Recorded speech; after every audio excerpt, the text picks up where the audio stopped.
Good morning, everybody. Hopefully everybody can hear me. You're very welcome to our Google AdWords Introductory class this morning. So we're just waiting as people are joining at the moment. So we're going to wait another minute or two, give some more of the attendees chances to join, and then we'll kick off in a couple of minutes. So we'll be kicking off in 1 or 2 minutes.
Good morning, everybody, and you're very welcome to Louth's Google AdWords Introductory class this morning. My name is John Leach, and I will be taking you through the session this morning.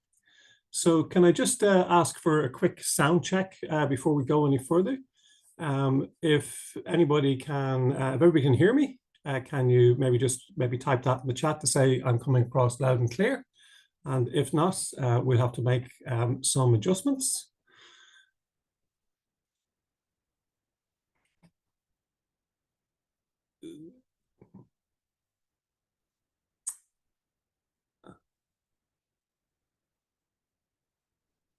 Hello, Cliff. I see you got your hand up. Is there a question you wanted to ask, or? Yeah, chat's muted. Oh, chat is muted. Okay. Disabled, so we can't tell you that we can hear you, but I can hear you. Okay, that's not good. Let me just see if I can just fix that. Just give me 1 second, guys. I'm not sure. There is also the other option of the Q&A box as well, so people can raise their hands and ask questions in the Q&A box as well. Just give me 1 second here. I'm sorry, but I don't seem to be able to find where that's. 1 second.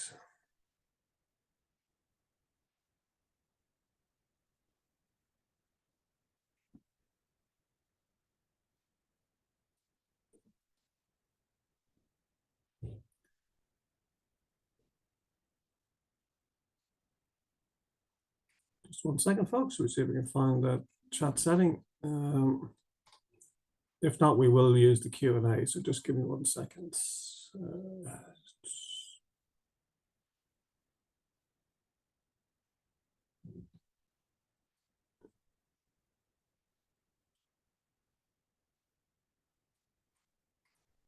Okay, apologies, folks. I can't seem to find so going forward, then, if everybody can see the Q&A, then we'll use the Q&A box for chat. So apologies for that, folks. Okay, it seems like if I'm reading the chat, everybody can hear me loud and clear, so that's okay. So here's our agenda this morning. We're probably going to do some introduction, some level sets. We'll do a quick poll just to get, so I can gauge where everybody is in their current journey, if you like, with Google AdWords. You know, have we got beginners, intermediates, advanced people on this morning? So that will just help me basically pitch the level at which and the speed at which we might go through some of the content. We will spend a reasonable amount of time this morning talking about things not necessarily directly to do with Google AdWords, but the things to do before you start, how you think about campaigns, what you need to have ready in terms of the destination of your ads, your website, etc. because I think it's really important to have a good foundation in place, because otherwise you just end up wasting budget and wasting money very, very quickly. We'll then talk about initial keyword research and planning. Again, stuff that you need to do before you even get into your Google Ads accounts at all. And then we look at your ads account word structure, and we look at creating an initial campaign and the sort of settings that you need to watch when you're creating that initial campaign. So that will roughly be the first half of the session. We'll take a break for 15 minutes, because if you've been listening to me for an hour and a half, you'll probably need a break at that stage. And then in the second half, we'll go into some of the more detailed setups for ad groups, ads, ad extensions. So the real mechanics of how these campaigns work. Then we look at metrics to monitor and measure. We look at ongoing optimization, because it's really key for Google Ads that you don't turn on and forget, that there is some ongoing maintenance and optimization work that needs to be completed every week in order to tune and to get the best result out of your Google Ads. And then we'll have some time for questions and answers. And then we'll talk about some follow-ups. So there will be a recording of this session, and there will be a copy of the slides. And one piece of homework for everybody attending will be, there's also a survey or evaluation of the course as well, which we ask everybody to fill out at the end. So that's basically our agenda for this morning. As most people have found the Q&A box, thank you for that. You can answer or ask any questions as we go along. And if you pop them into the Q&A box, I will pause occasionally to read those, make sure that we try and answer anything that you might have as it comes up. So we'll try and keep it a little bit interactive as well.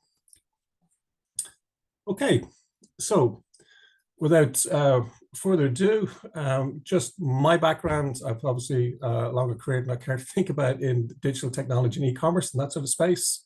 I spent a lot of time running and building the e-commerce business in Lenovo, where we obviously spent an awful lot of money on AdWords with pretty good success. And currently I work as a marketing consultant for a variety of sort of businesses, mainly in the e-commerce space, but also across different industries. And we've worked with clients where they're spending everything from maybe even below 500 euros a month, maybe 300 euros a month, up to 50,000 a month on AdWords and optimizing those campaigns. So the range of what can be spent here is absolutely huge. And it doesn't matter, 500 euros to a small business can be as important as 50,000 to a multinational. So how to get the best value from what you're spending in your campaigns and making sure they're optimized correctly is really important to everybody. And that's part of what we're going to try and help you with this morning. So before you start, what are the things that we want to figure out? So before we delve into the detail, I'm just going to launch a quick poll, and we'll spend about 30 seconds. So you should see in your basically 3 questions, and it's basically just to evaluate where everybody is. So basically, it's asking what level your Google ad knowledge is. Do you have a website and conversion tracking, or do you just have social platforms? And what's your average order value or the value of a lead? So if you see the poll, if I'd ask everybody just to spend a minute or two just responding to that at the moment, and then when we have the answers in, we'll share the results and we'll see where we're going.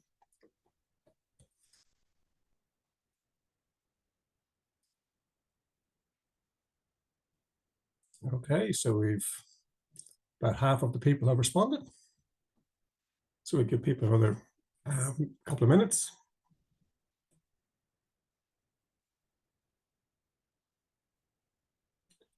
Okay, looks like everybody's okay, so everybody has responded. Thank you very much for that. So let's just end the poll there and let's share the results. Okay, so if I look at, okay, so most people are either a complete beginner or fairly basic level. And we have 2 people intermediate, they are running Google Ads. and obviously need some help how to manage them and optimize them. So that's okay. Okay, good. Everybody has a website, which is good. But only 3 people have mentioned analytics and conversion tracking. So we will be talking a little bit about that later on, because that's really, really important, particularly with Google Ads. And then, okay, average order value. So 2 people, it's less than 50 euros. 2 people between 50 and 150, and then the rest are either over 150 or over 500. Okay, so the reason I asked that question is, and we'll spend a little bit of time, it's really to understand the economics of campaigns. So obviously, when your average order value is under 50 euros, it can be quite challenging to get a really good return on ad spend in terms of a return on your investment. And that's simply because the cost per lead, depending on the conversion rate of your website, and the cost per click in a campaign, typically very quickly gets to 16, 20 euros to get a conversion. So if your order is, or the value of that conversion is less than 50 euros, well, then obviously your advertising is taking up a significant part of that. But we'll talk through that, and we'll explain the economics a little bit better later on. Okay, so that gives me a reasonable understanding of where everybody's at. So let's get into the detail. So in the three and a half hours that we have this morning, it's probably important to understand it's not going to make you a Google Ads expert. That would take a little longer. But what we certainly explain or hope to achieve with everybody this morning is to explain the different factors leading to paid search results. Because very often people jump into this without thinking through exactly what they're trying to achieve, how they want to achieve it, and then the general result in that is, they don't have success. We certainly want to go through the structure of a campaign, explain the various elements, the parts, the things that you need to worry about particularly, and we'll work through setting up an initial campaign using some test accounts and some examples. Okay, so that's what we hope to cover over the course of the next couple of hours. So the first thing I want to talk a little bit about is really, strategy. And when I say business leaders often choose tactics before strategy, something I generally hear a lot about is, new clients or people coming up to say, they basically want to run Facebook ads, they want to run Google ads, and they haven't really thought about where that sits in the landscape in terms of how they manage their business, or how they want to promote their business or advertise their business. So I think it's really important to think about your overall marketing strategy first, and then that will help you understand where Google paid ads fit into the picture. Because when we look at strategy with clients, there's really 3 different things that we need to consider. So obviously growth objectives, business economics, and appetite for investment are very much part of the business objectives. So very often, Google Ads makes sense for somebody who wants to grow aggressively. They cannot wait for search engine optimization or other tactics to help grow, new traffic to their website, etc. So Google Ads is a very good way of getting traffic to your website very quickly, as long as that traffic is of good quality and then actually converts for you.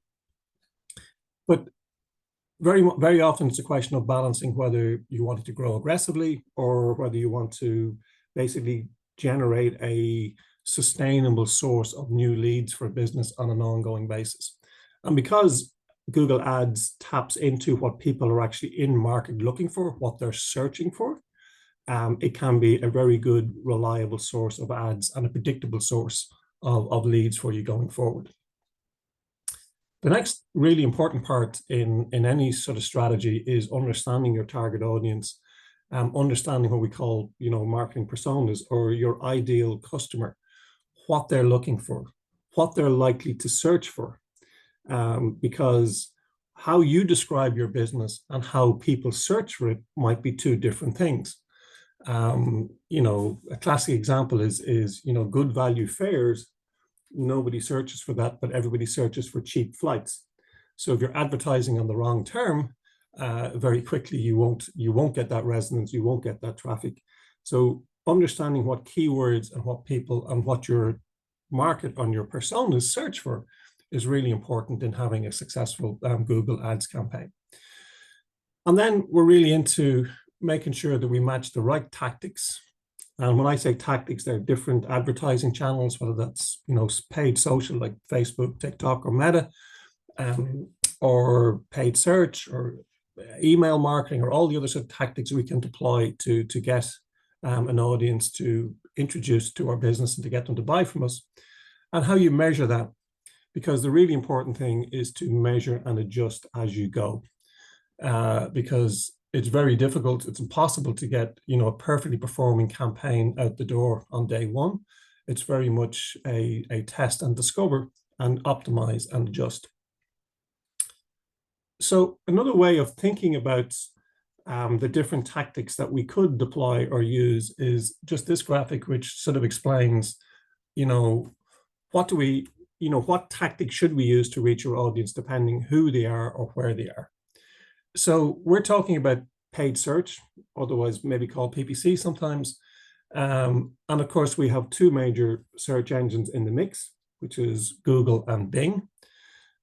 Bing, certainly on the back of some of the ChatGPT and OpenAI and generative AI sort of hype, is probably gaining a little bit of search volume month on month over the last couple of months.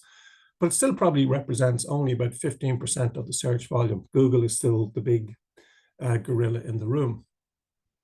And the reason why Google paid search and organic search engine optimization, Bing search, etc., is so successful is because it intercepts our customers, you know, when they are searching for hopefully the services you provide or the products you're selling. So it intercepts their intent. We know if I type a search into Google, I'm actually looking for something. And the biggest problem very often is trying to find people who are actually in market now. And that's what paid search is really good at targeting. If I'm trying to promote a product and, you know, I'm really chasing a demographic or an interest group. So, you know, young males who are interested in gaming or something like a demographic or an interest, then obviously, you know, the social media platforms, which have a lot more demographic and interest type information, might be the platform to use. And they can also build audiences that look like people who visit your website or have interests in particular areas. So if you're targeting an audience and they may not be, you're trying to build awareness particularly, then some of the social platforms might be a better approach to targeting in that case. If we're targeting professionals particularly or businesses and we're targeting what they do, well then LinkedIn is, you know, a platform that allows us to target job titles, job functions, company sizes, industries, locations, seniority, all of those sort of things. So it gives us a whole different set of characteristics to target. So although LinkedIn advertising in certain formats can be quite expensive, it can be very successful because it allows you to target your market in a different way. Where they are then is basically a series of display type technologies, which allows us to geofence or target locations, etc. Twitter, or X as it's obviously known these days, is about chipping in or getting connected to a conversation that's going on. So people are talking about something, then tracking and following those hashtags on X allows you to insert your advertising into that conversation. For some companies, and sometimes that's a successful strategy. And finally, an important part of the mix, which we won't spend a lot of time talking about today, is remarketing and retargeting. So essentially the concept here is that if somebody's come to your website, they can be cookied, although there's all sorts of changes with third-party cookies and everything else coming up through the course of this year. So there are some changes in how people can need to opt in to consent to this sort of activity going forward.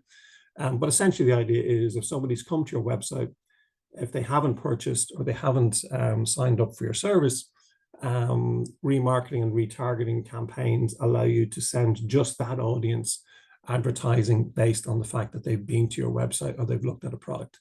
So that leads to the old story of the blue dress that follows you around the internet for the next 3 weeks.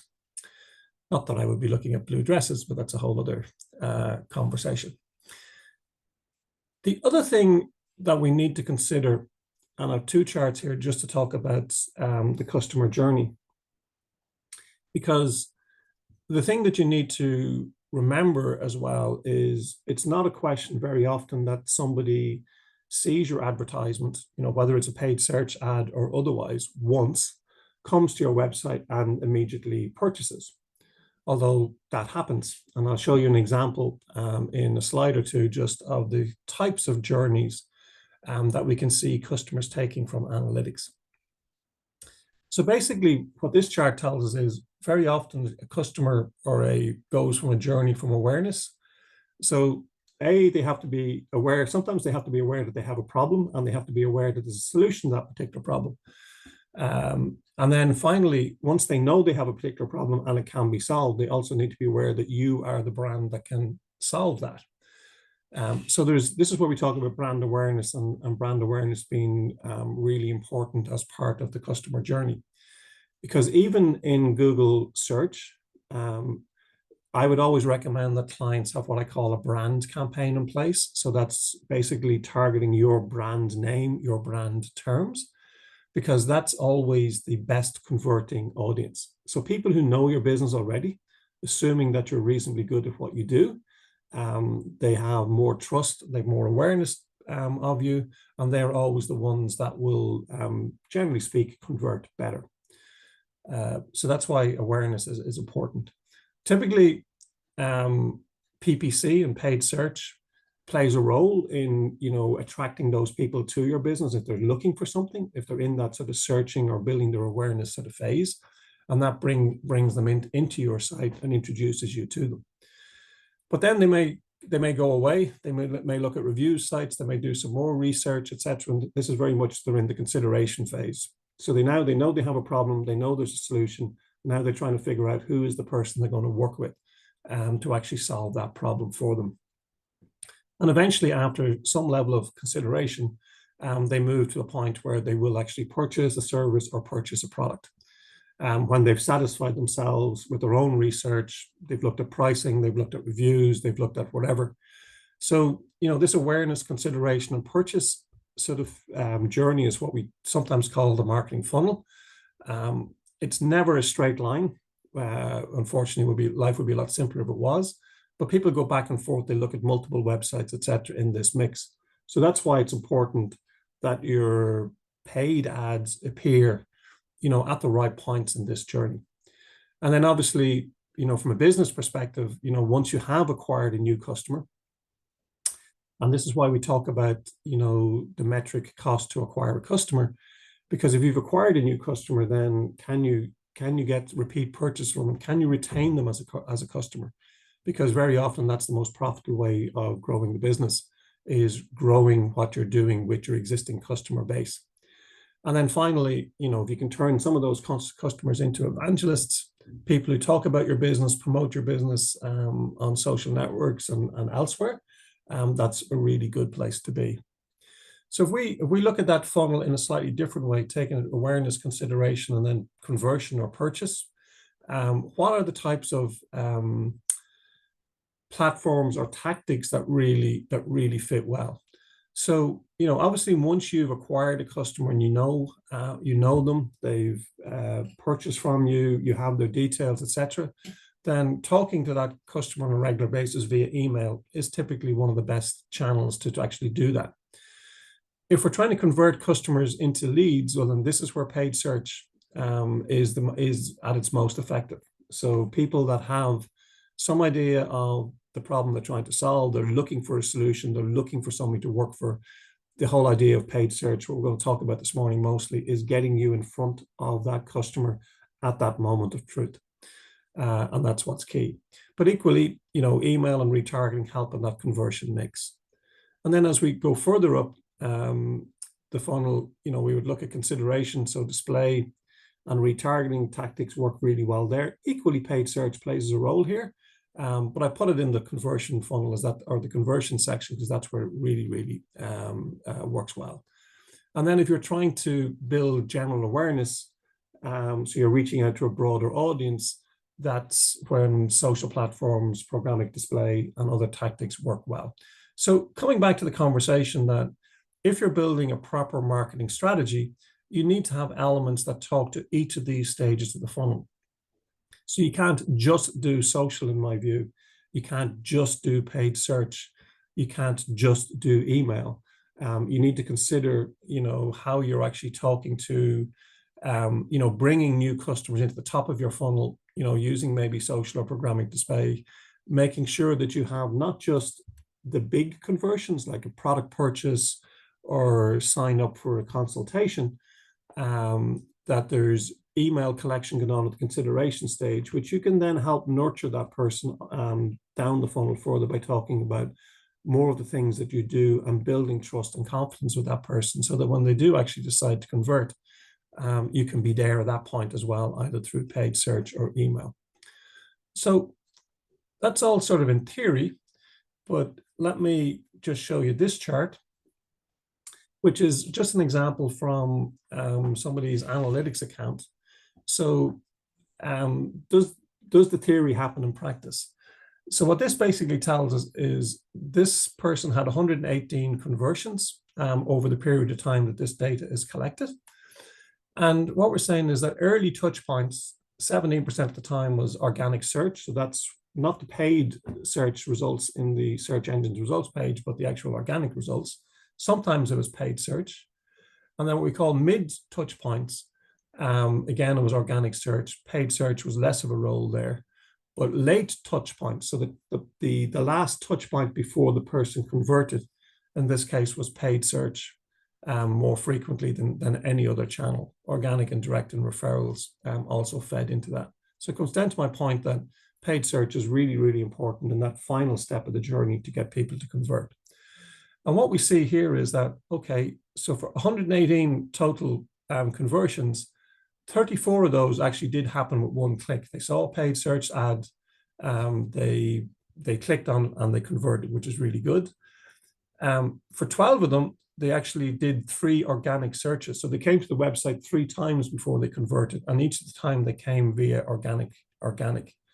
Sometimes they clicked on 2 paid search ads, so they came back to the website twice before they converted.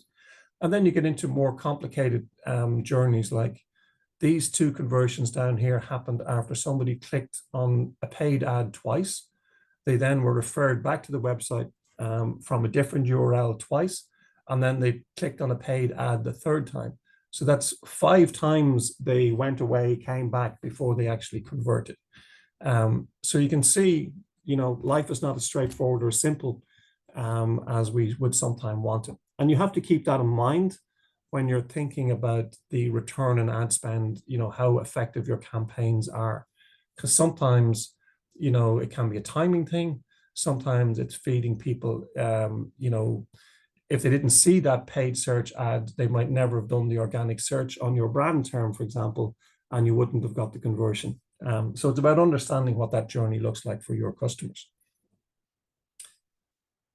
Okay, so to summarize sort of, strategy and message and why it's important to think about it before you start to spend money on advertising. So it's about identifying your key marketing customers. What problems do you actually solve for them, and where do they look for the solutions? And you need to think about how people describe the problem they have, how they search for it, because that's what's going to, bring those customers into your paid search campaign. It's always good to research your competition. There are tools out there that will help you see some of the advertising, even paid Google ads that they're running, see what messages they're delivering to your audience as well, and to see if there's any there that makes sense to copy. Excuse me one sec.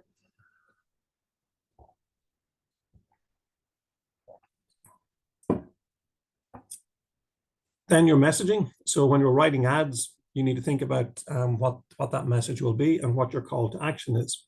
So, is it book online? Is it sign up? Is it purchase? All of those sort of things are important to consider. And then, you have to have a point of differentiation. You have to be able to compete. So generally speaking, there's always multiple options out there for customers. So you have to consider how you'll convince those people to choose you over your competitors. And then we're going to spend a couple of charts later on.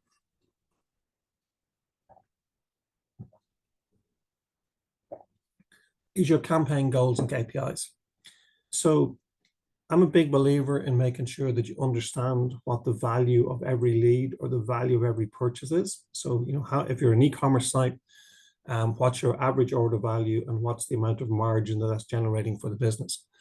If you're a B2B or a service provider, where you're, providing a service to a company and you're looking for a lead, then you need to know how many of those leads convert into customers, what's your average customer worth.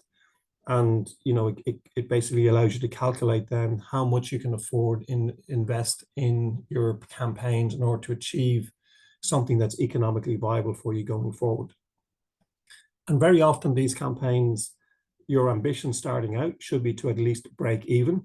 And I know that doesn't sound overly ambitious, but at least if you're breaking even, you're not bleeding money in these campaigns, and then working on them to optimize them over a period of time to where they're generating, 2x, 3x, 4x return on investment. And by that, I mean, where you're spending, 100 euros in advertising to get 300 euros in revenue or margin back, or whatever number you think is acceptable for your business.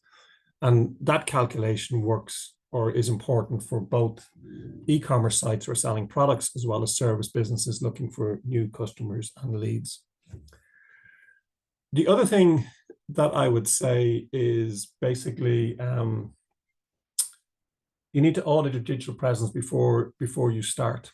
So everybody says they have a website, which is great, because typically there's where we take traffic to.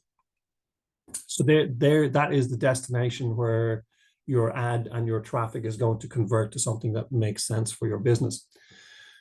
Now, you got to make sure that it's credible. These days, you got to make sure it's mobile optimized. Typically less of a problem these days than it used to be maybe a year or two ago.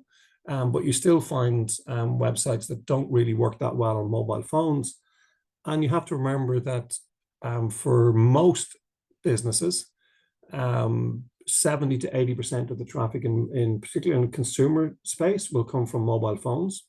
So don't go looking at your website on the desktop, on your laptop. You need to be seeing how well it works on your mobile phone. For some B2B businesses, that balance is maybe closer to 50-50. A few clients I work with still have more desktop traffic than mobile, but that's unusual, but it's still typically 50-50 or thereabouts. So making sure that the mobile version of your website works well and is fast is really, really important. Because no matter how good your campaign is and how cheaply you get traffic to your website, if your website doesn't convert and work fast, then it's all for nothing. The other thing then to make sure is that your additional properties are claimed and linked. Obviously, your social platforms, depending on the type of business, the type of tactic you're deploying. So for some businesses, that's LinkedIn. For some people, it's Facebook or X. And then equally, make sure that you have your Google My Business set up and optimized.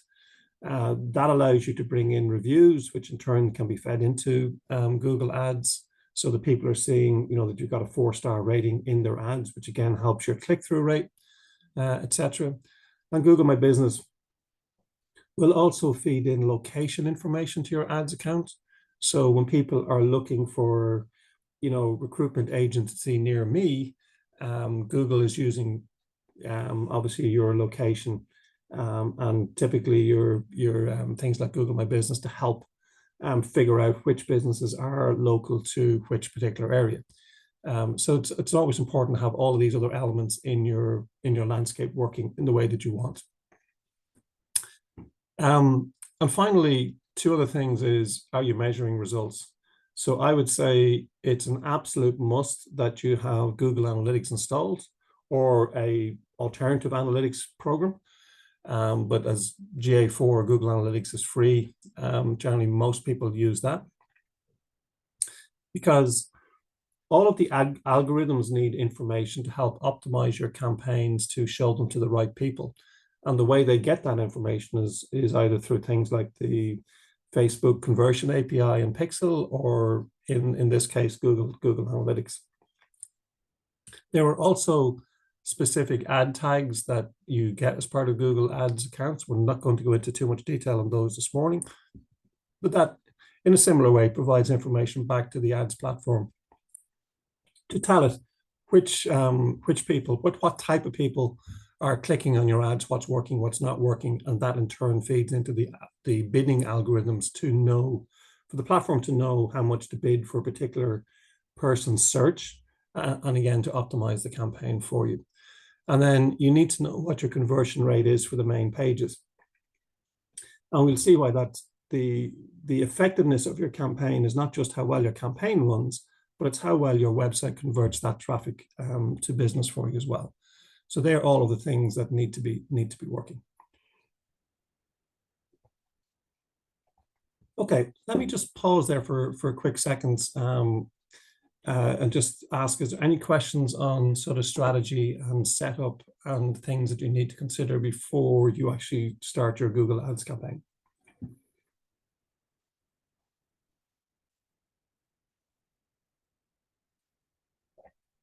Okay, so most people have a Google Ads account set up, so we probably won't spend a huge amount of time on this morning. But if you don't, you can create a new Google Ads account by going to ads.google.com/home. If you click on Start Now, you'll end up with getting to a page that looks a little like this. The one thing I would suggest is there are two versions, two ways you can view the account. And there's a smart view, which gives you very little information, and you're very much depending on Google making most or all of the decisions for you. And my experience, that can be very, very hit and miss. So I'd always advise switching to expert mode. And when we go and look at Google Ads accounts this morning, we'll be looking at them in expert mode so that we can see the different elements of the campaign. So if you just, if you haven't created an ads account, you can obviously just go in and do that. Everybody else has an ads account. So when we look at some of the exercises later on, we'll switch and we'll share, I'll share a test account that I've set up here for this class. And we walk through some elements of it there. Okay, I want to come back to one really important part in terms of conversions. So the first step that before I would suggest you start to advertise in paid search is very much defining a value for every conversion or every result from you want from your ads. So, you know, for an e-commerce site, you know, that might be an online sale as your primary conversion. So analytics will track the value of that if it's set up correctly, and it'll feed that back to Google Ads so it knows that, you know, for this click, it converted 2% of the time and it generated X amount of revenue. So that information is available to the algorithm to help improve the campaign. Same if that's an online booking, for example. For B2B customers or companies, you know, typically you'll have, you know, a contact form or some method of signing up or customer inquiry that generates a new lead for you. So again, that needs to be set up as a conversion event in analytics so that every time somebody fills in your contact form or makes inquiry, you're counting that as a conversion. And you have a value for that. So that, for example, if you're, you know, in the business of, it doesn't matter, leasing cars or wherever, and you know that every customer is worth 500 euros in margin, but that you need 10 contact forms to generate one customer, well, then very quickly, just a rough back of an envelope calculation tells you that every lead generated by Google Ads is worth 50 euros. So you know that if you're spending more than 50 euros per lead, you're actually, you know, in the negative. Whereas if you're generating those leads at 10 or 15 euros, well, now you know you're in the positive territory. The other thing I would also say to people is, okay, my main objective is to get a sale or a reservation or a new lead.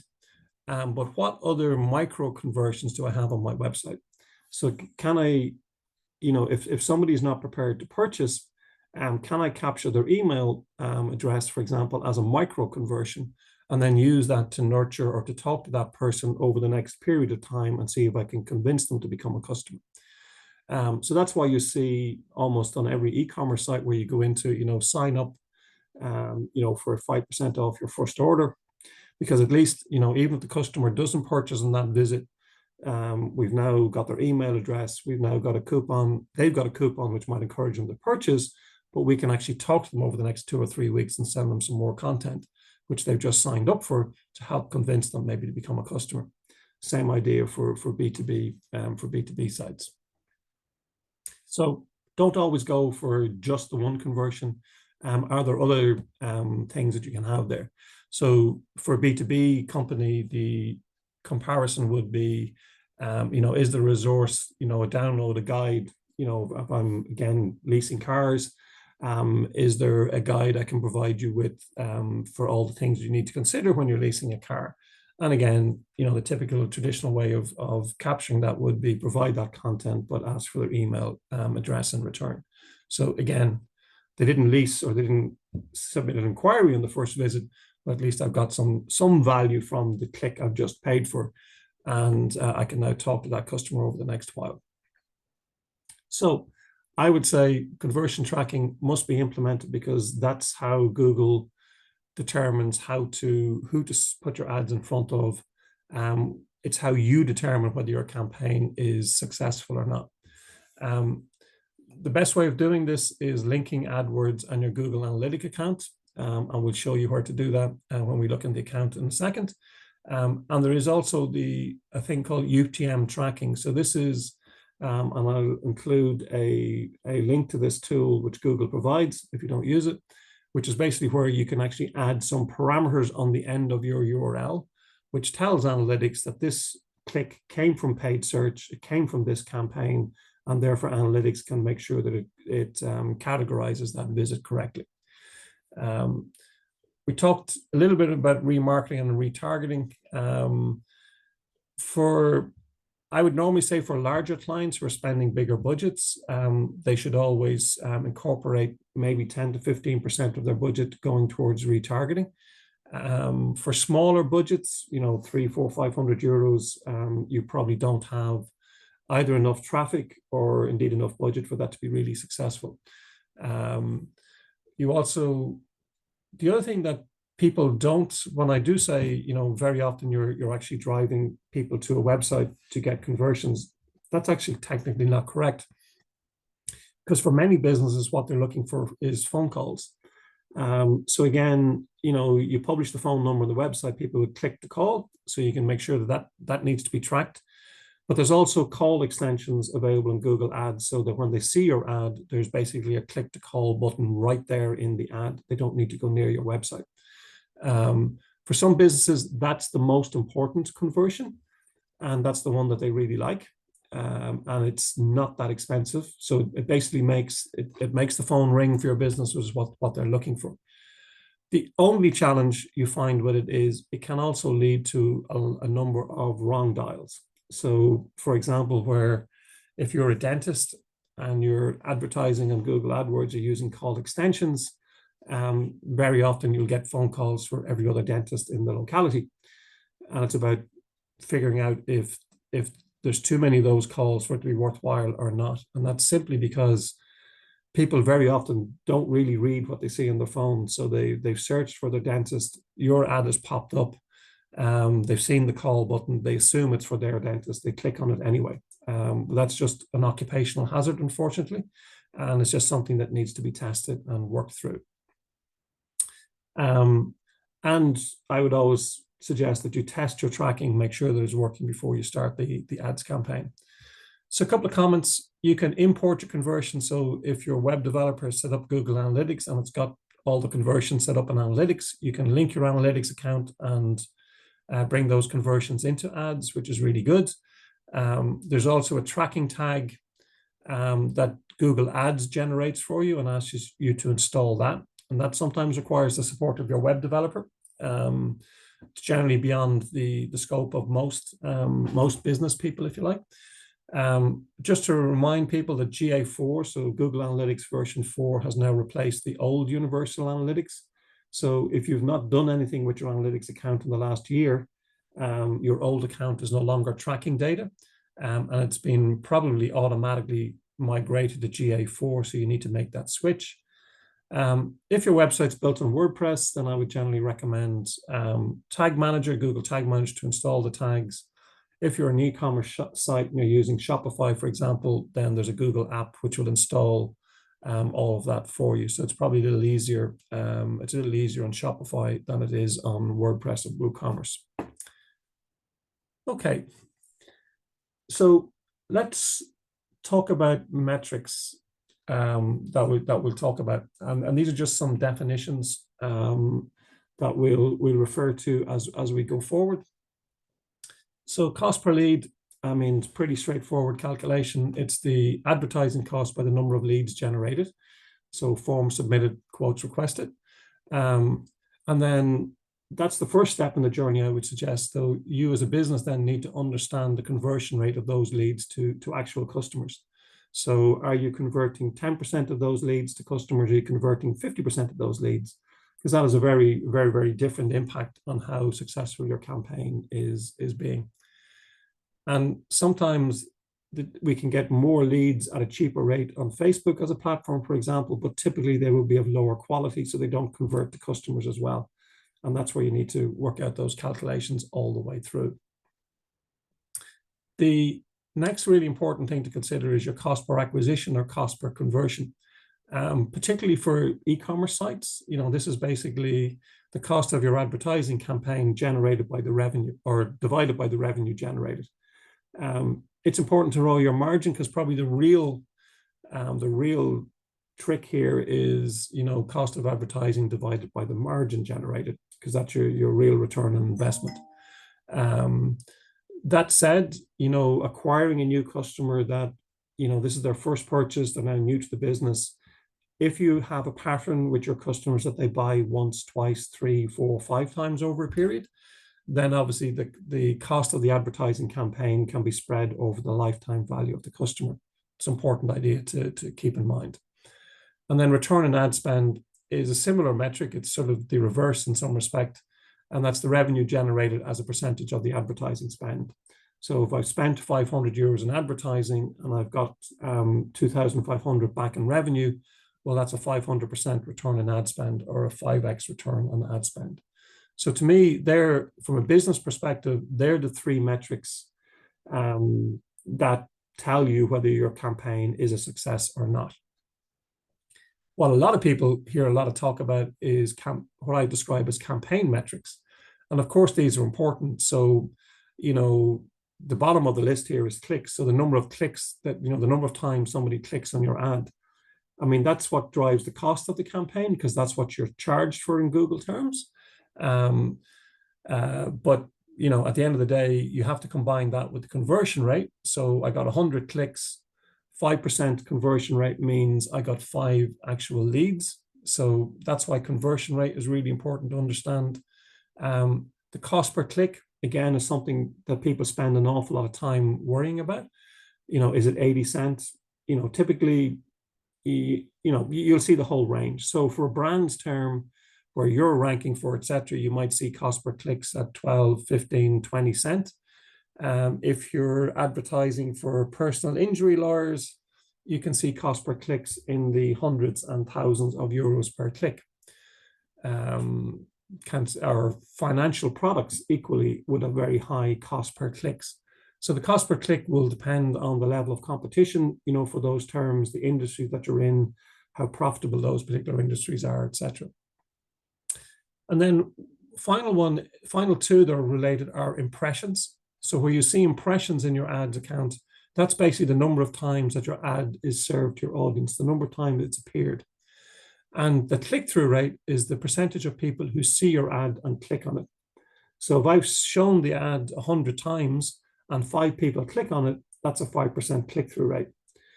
From a Google search point of view, a minimum click-through rate that you have to achieve is 2%. Anything below that, and Google will stop showing your ads because they're not getting paid.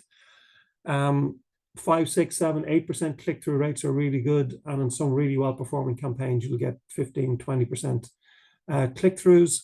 And if you're advertising on your brand terms, typically you'll be hoping to see 30, 40, 50% click-through rates on those types of campaigns. So the range is quite broad in terms of what you might see. And then just to put this together in terms of how your campaign, how you can sort of view or measure the success of your campaign. So I've campaign 1 and campaign 2 in this example. And campaign 1 is sort of a model for a paid search campaign. Campaign 2 is much more a display campaign, or maybe even a paid social type campaign. And these are just some metrics to explain how this goes together in terms of evaluating your success. So typically, the number of impressions, so the number of times your ad is shown for a search campaign is going to be a lot lower than a social media or paid search campaign, for the very simple reason that it's gated by the number of times people search for the terms that you're targeting. So if you're talking for, if you're trying to target, let's say, turnip flavored ice cream, which is not something people would really search for, well, then the number of impressions of your ad is going to be extremely low because there's nobody looking for that.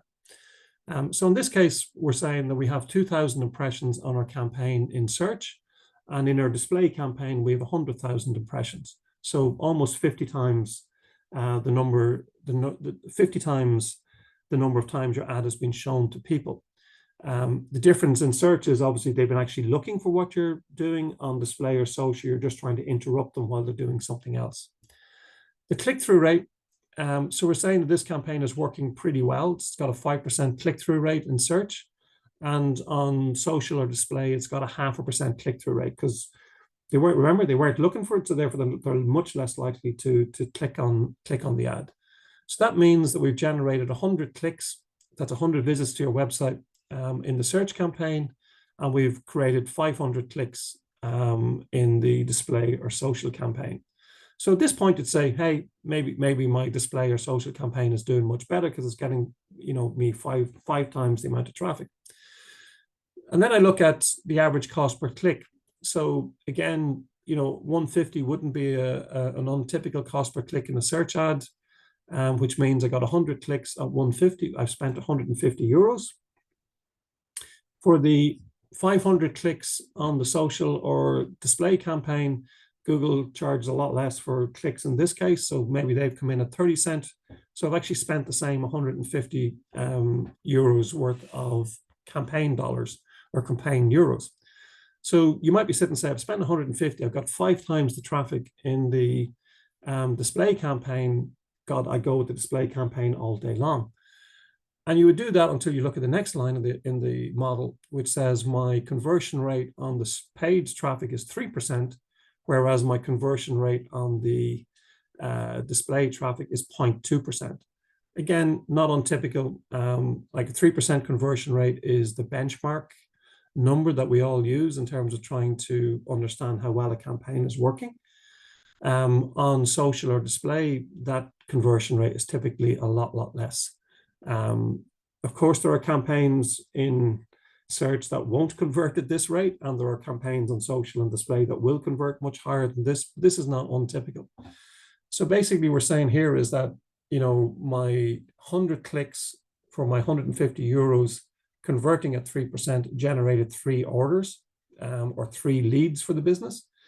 And in the display campaign, my 500 clicks at 0.2% conversion rate only resulted in 1 order or 1 lead. I asked the average order value question early on. So in this case, we're saying that we have an average order value of 275 euros in both cases. So that means the revenue generated in the search campaign is 825 euros versus 275 euros in the display campaign. So now I can do the business calculations, if you like.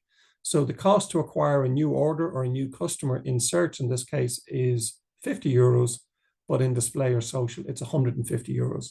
So my expense to revenue ratio is either 18% of that revenue has gone in ads. On the display side, it's 54%. And my return on ad spend, which is sort of the reverse of that. So I've got 5.5 times what I spent on advertising back in revenue, and I've got 1.8 times the number back in display. So basically, I just go through this model to explain that, very often we just look at the number of impressions, or clients can look at just the number of impressions, the number of times their ad is shown. Sometimes they just look at the cost per click. Sometimes they look at click-through rates. Sometimes, and not often enough, they look at the conversion rate. And my argument here is that when you're looking at your campaign and how successful it is, you need to know what you're prepared to pay to acquire a new order or a new customer. And if 50 euros is acceptable, then your campaign is working and away you go. If 150 euros is not, then you need to think about the objective for this campaign. And maybe this campaign is there to build brand awareness, not to drive conversions. So in that case, it's fine. But you need to know what your objective is for the campaign and what your key business return is going to be for the campaign before you know whether it's going to be successful or not. Okay, let me just pause for a second and just if there's any questions on campaign returns and metrics.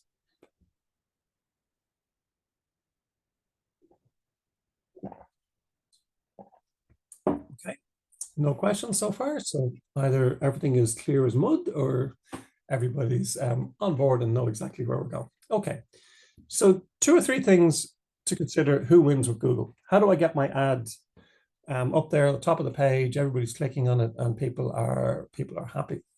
So the thing that you have to remember from a Google Ads perspective is, sorry, Marcus, I see you got your hand up. Let me just unmute you there.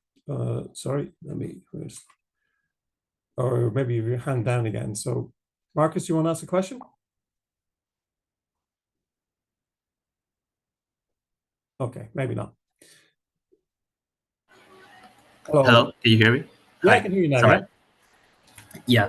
So because we for us, we sort of try to focus more on like targeting like B2B customer. Yeah. And they sort of, how to say, we sell floors, so it's sort of like a big purchase, or just one big purchase over a really long amount of time, and they don't buy anymore. So how would that take into consideration when it comes to like calculating like the metrics?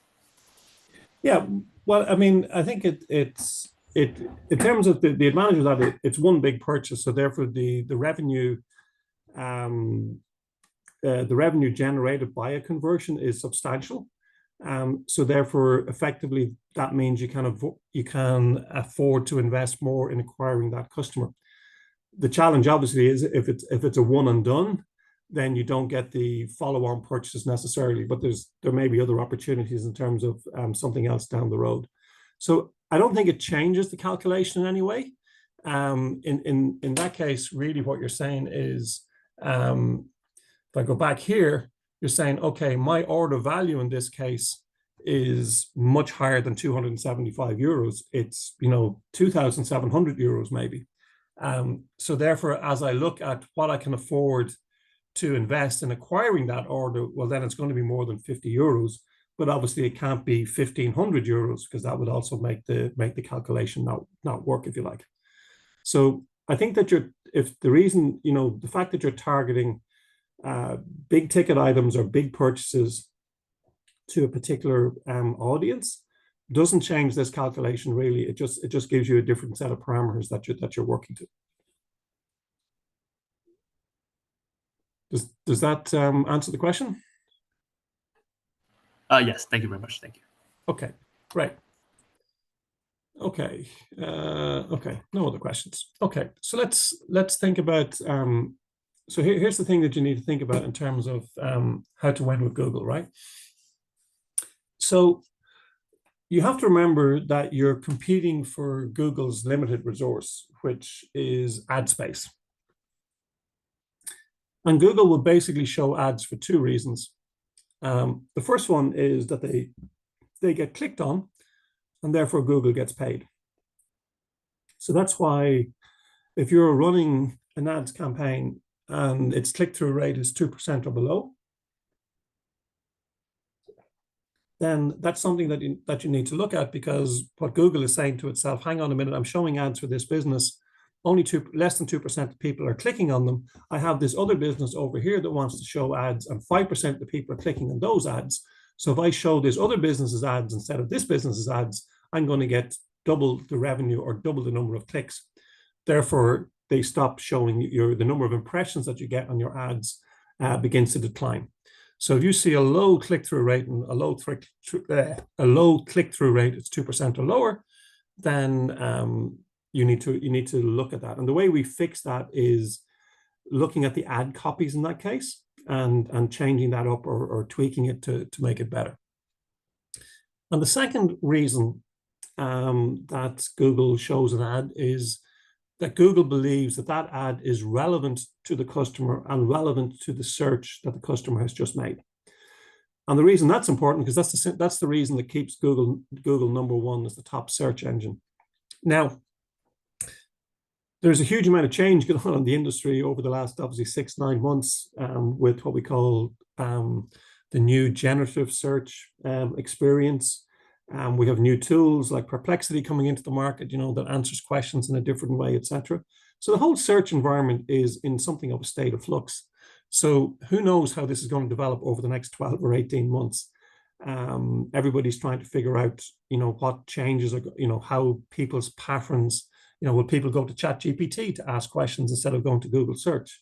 Will new search engines like Perplexity take over in this space? So there's a lot of change happening. So what I'm presenting this morning is sort of how we've seen, how this has worked up until now, and with some leaning into what might change over the next period. But the truth is, nobody really knows yet how this is going to develop over the next while. But the principle so far has been, make sure you have a good click-through rate, and make sure that your ad is relevant to what the person is searching for. And when they land on your landing page, what they see on the landing page is what they expect to see. It's very easy to get, lots of traffic. I can target keywords, whatever, Manchester United, good results or bad results or wherever, and get them on a landing page. But if you're not selling something that's relevant to Manchester United fans in this area, then it's a wasted click and nothing's achieved. And then what this basically means is you can only win by delivering the right ads to the right audience. So that means you have to target the right keywords. That's the most important element. But you can also limit the times that your ads are shown. So you can say, I'm a B2B business. The people searching for this will be searching during business hours. So therefore, I only want you to show my ads from 8 o'clock in the morning till 7 o'clock in the evening. Whereas if I'm a consumer brand, saying, okay, this is a casual thing. People really only search for it when they're on the weekends. Only show my ads between 8 o'clock or 6 o'clock on a Friday evening and 10 o'clock on Sunday night. So you can tune your campaigns in that way. Obviously, location. If you're a local business selling services into County Louth, well, then there's no point in showing your ads to people in County Kerry. And then equally, you can determine whether more of your ads show on mobile devices or desktops. So, for example, again, if you're a B2B business and more of your traffic comes from desktops, you can tell Google Ads to actually, lean into desktop traffic rather than mobile.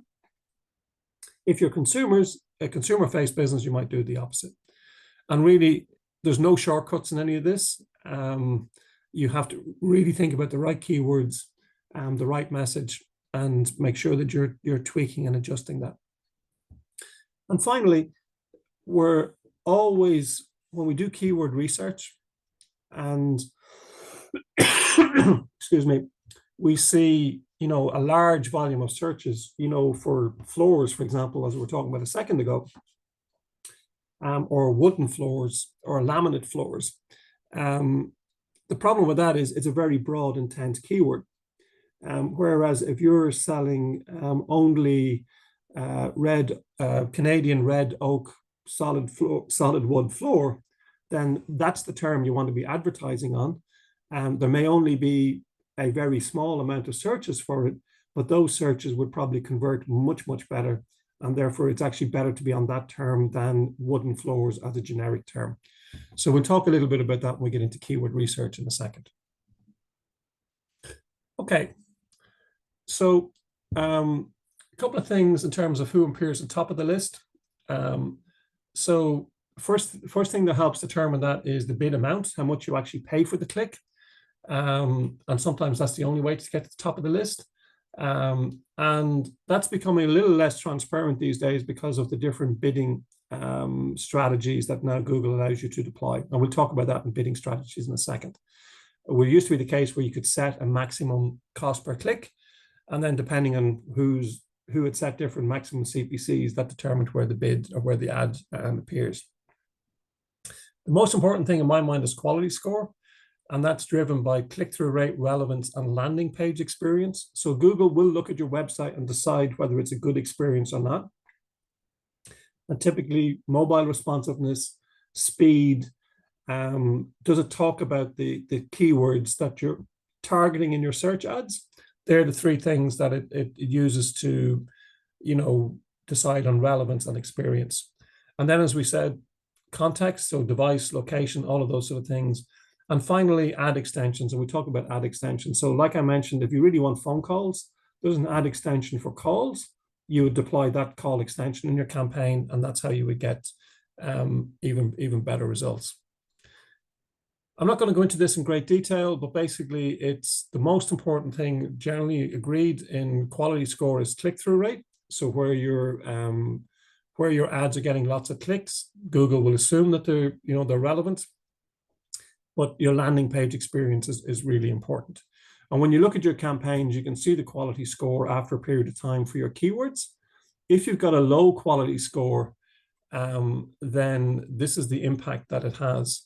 So in other words, if I've got a quality score of 1, 2, or 3, the cost per click is going to be a lot higher than somebody who's got a quality score of 8, 9, or 10. But not only that, Google will not show your ad or show it, down the page, etc., because it's always going to lean into those accounts and customers that have good quality scores for that keyword, which means, if I'm searching on health and safety training, for example, then the landing page talks about health and safety training. The website ranks for health and safety training. So that very much feeds into the quality score of the campaigns. Okay, so you got to keep that in mind. Okay, so let's talk now. Let's get into some more detail specifically on your Google Ads accounts and the structures, etc., as it's set up. So, and we'll go and have a look at a Google Ads account when we go through this these couple of charts in a second.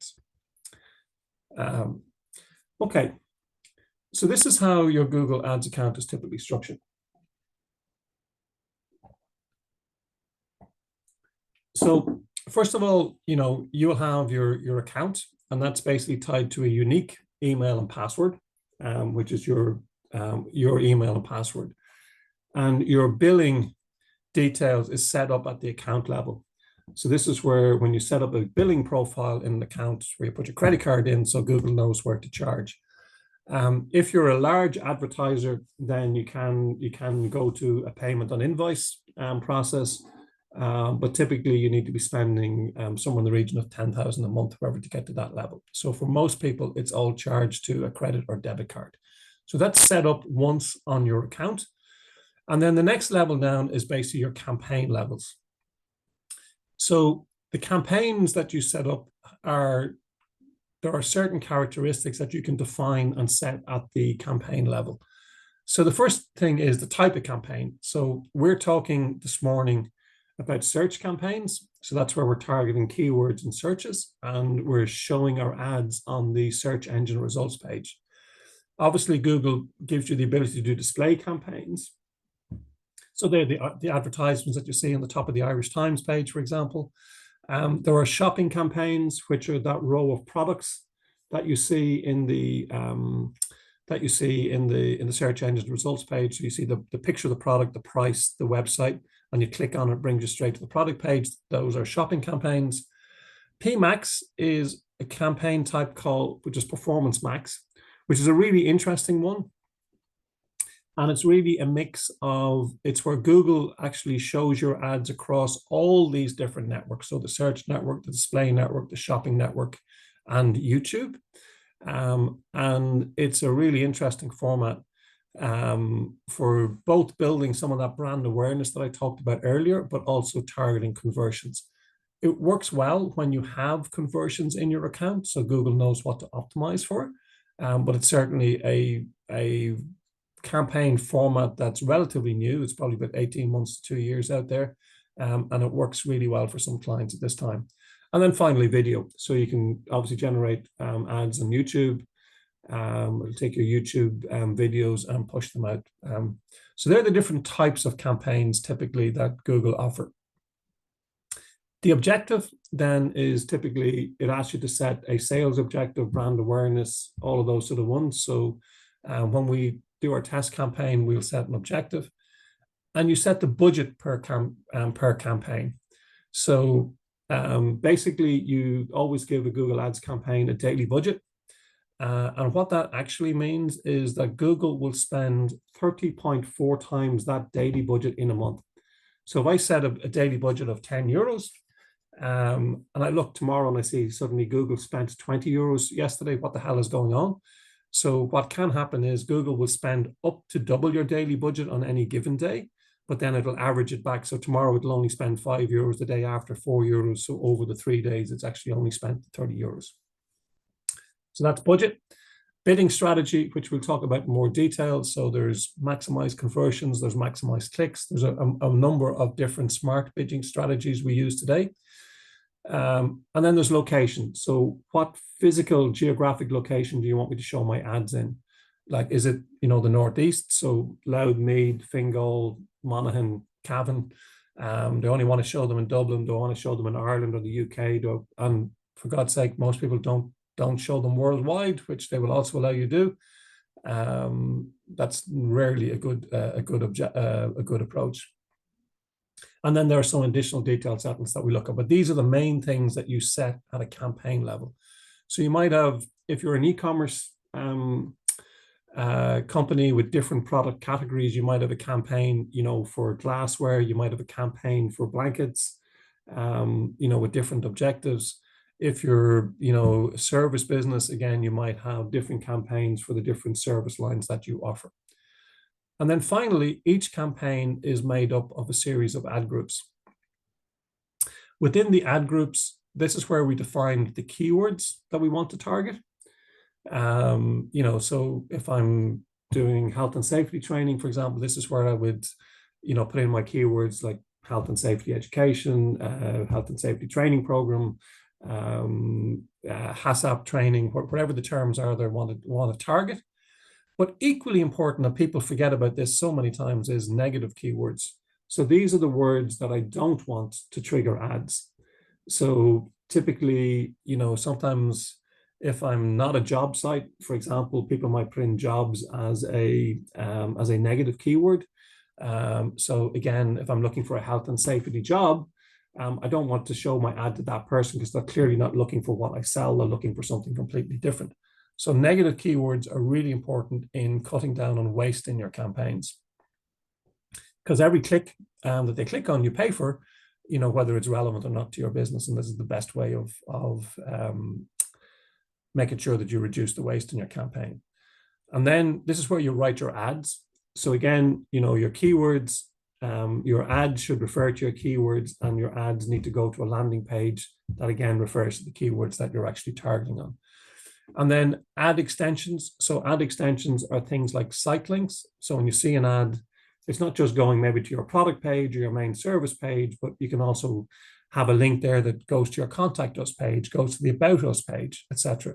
And what that does is it basically makes your ad look bigger on the look bigger on the search engine results page so you get a better click-through rate. I will give more examples of ad extensions in a minute. And that's where you can also do bid adjustments and other things. You can do that at an ad group level. So this is how your account is basically structured. So everybody has an account, and we're going to look at campaigns. Before we go looking at setting up campaigns, let's talk a little bit about keyword research. Any questions on account structure and how your Google Ads account is set up?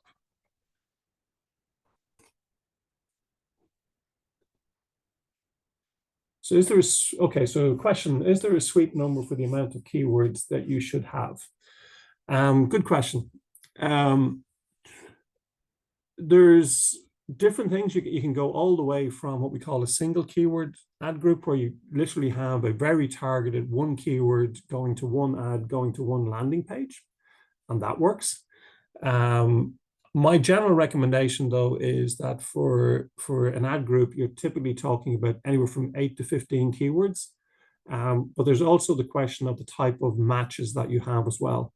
So you can have a lower number of keywords with what we call a broad match. So we'll explain a little bit about that when we'll have a couple of charts coming up later, Marcus, on that. So I would say the important thing about the number of keywords in an ad group is to keep them relevant to a very tight topic or segment. So don't mix a whole lot of different themes or ideas in the same ad group. You know, have one. So if you're selling flooring, for example, then, you know, an ad group might be around, you know, just purely laminate flooring. Don't mix in stuff for solid wood, semi-solids, engineered floors, or anything else. Make sure that the keywords are really tight around a single theme.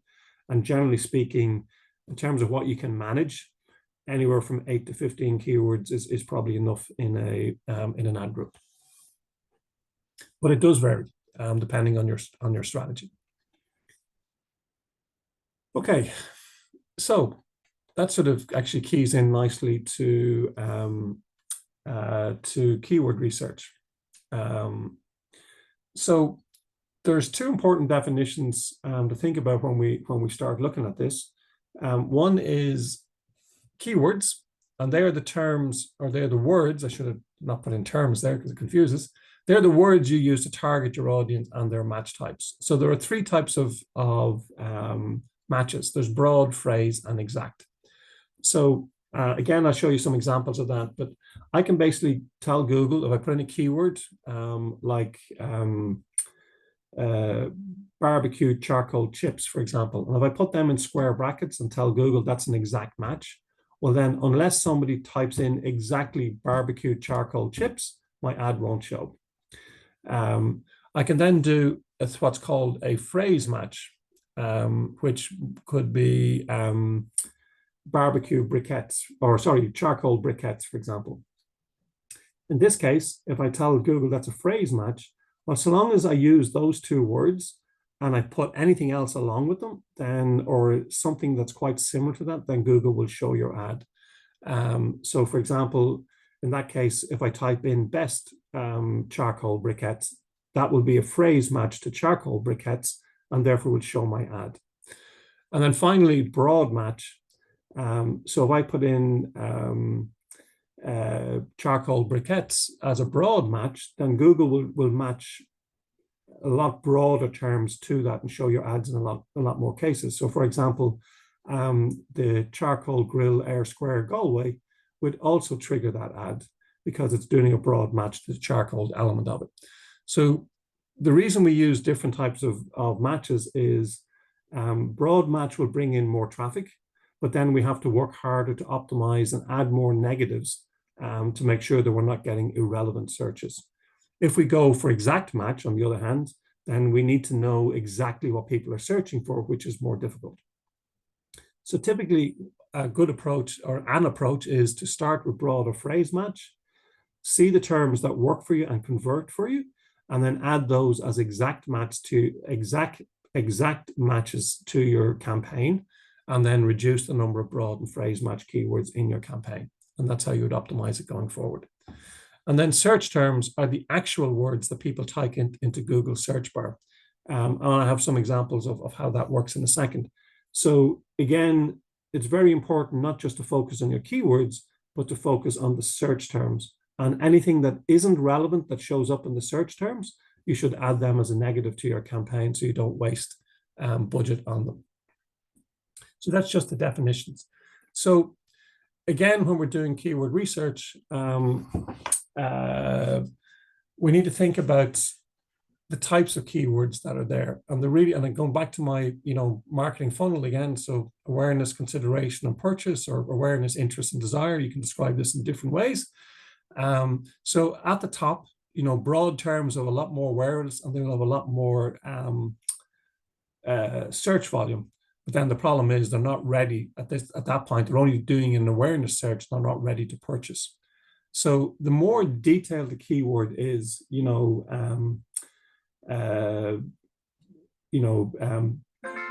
best priced microwave oven for cooking X is a long tail keyword, and that suggests that somebody's actually done a lot of searching and knows exactly what they're looking for. If they know exactly what they're looking for, then they're a lot closer to converting, if you like. Whereas if I looked at a search that says microwave ovens, I have no idea what's in that person's mind. They could have a broken oven. They're looking for a repair person. They're thinking about buying a new one. It's a much broader intent, and it's therefore much higher in the funnel. So we need to understand the volume of search for your keywords in your locations, and we'll have a look at that now in a second. And then you need to be, what I would say, be aware of vanity metrics. If somebody says, yeah, I have loads of impressions and I have loads of clicks, but if you have no conversions, well, then they're the wrong keywords that you're targeting.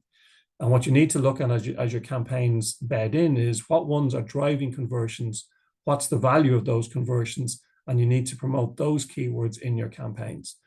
And then, of course, different tactics are most cost-effective at different stages in the funnel. Google says you can do brand awareness using paid search. I would generally say that's quite an expensive way to do it. It's cheaper to do that on social or display. But you can target those awareness keywords and bring people to your website. But if you're doing that, be aware that you're not going to get as many purchasers, and therefore not as good conversion rates. So we'll just show you how to do a basic piece of keyword research now, and we're going to go over to a Google Ads account and have a look at it. So my normal suggestion is, start by listing down 10 to 20 search terms you think people would use to search for your business. Input into Google Keyword Planner, download the result, look at a forecast, generate an initial estimate, and then group your keywords into similar and relevant groups. So let's do that as an exercise. Or any questions before we start? Okay, no questions. So let me just take this out of screen show for a second.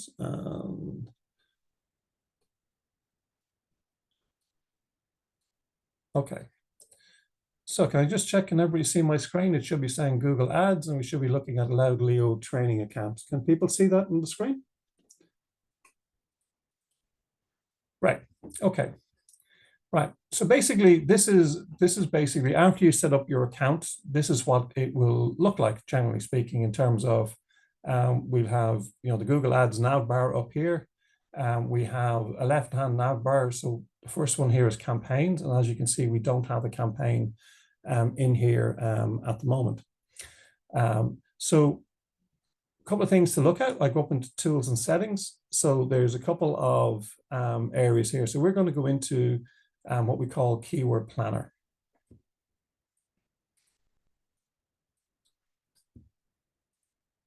So by clicking on Keyword Planner, it's going to bring me up the Keyword Planner tool. And the first place that generally you would go is discover new keywords. And then, so now we've got this tool. So what we could do very quickly is, let's go with, I'm just going to stick with floors for a minute. So let's just put in, say, wooden floors. I'm going to put in laminate floors. I'm going to put in engineered flooring. If I could spell, that would be good.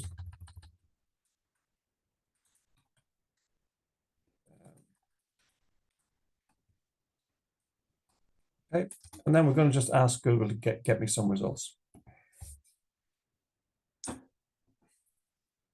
So what it's basically, what it's gone out and done is it's sort of gone out and collected the average monthly searches for the terms that I've given it, and then also a bunch of other suggestions for keywords that I can use. And it's doing that in Ireland. So for example, I can change that from Ireland. Let's say, let's look at County Louth only. County Louth, and maybe let's put in Meath as well, right? So County Meath, and then I'm going to remove Ireland as a target. So you can see we've had, you know, lots of searches. So as soon as I reduce the, so it's going to go from 4,000. So wooden floors were searched 4,400 times in Ireland, but they're only searched 320 times in Louth and Meath. Same for laminate floors. It was 6,400. Now it's only 390, and engineering flooring is 10. The other thing this graphic gives me is the volume over the year. So we can see that in January, the search volume was much higher, which obviously people after Christmas decide they want to do some upgrades or whatever, but there's where the peak of that one is. If I look at laminate flooring, same peak in January. So what I have here is basically lots of, you know, different suggestions here. So you know, herringbone laminate, you know, we can see engineered oak flooring. So these are all terms that I can decide which ones, you know, that I can target or not target, as the case might be. You can also, instead of giving it keywords, you can also start with your website. So you can put in your website URL, tell it to use the entire site, and Google will go and have a look at your website and come back with what keywords it thinks are relevant to your website, and give you those suggestions back. So this is the first step in the process. I would then generally, you know, sort these by, you know, search volumes, and I'm looking for not just high volume, but that's obviously, you know, good. I'm also looking for what's good intent. So, you know, laminate floors, wooden floors, you know, the problem with those two things is they're quite broad in intent. So, okay, if you've got a broad range of these types of floors, well, then maybe that would work. But maybe you're more specialized in some of these areas, and these sort of terms might convert better. So normally what I would do with this is download these keywords, do a little bit more sorting and searching, and I'll also give you a copy of this template as part of the course materials. So I'm going to change gears here. I'm just going to show you how I would plan this out for a normal campaign. So this is just for an interview skills training business. So ideas. So this is basically, I've taken the dump of keywords, you know, that the keyword planner has given me, and these are the ones that I think are interesting for this business, in terms of, okay, these are a little broad intent, but it's still, this is an interview training and interview coaching business, so they're still pretty good. Interview skills training, that looks pretty good to me. Interview coaching near me, that would be perfect. And then the ones that I wouldn't pick, for example, you know, obviously we have interview training courses. So this is not a course business, it's a coaching business, so that doesn't work. And I might even add that as a negative. So if somebody's looking for a course, I would add that as a negative. So don't show the ad to that person, because even if they click on it, chances are they won't, you know, they won't convert.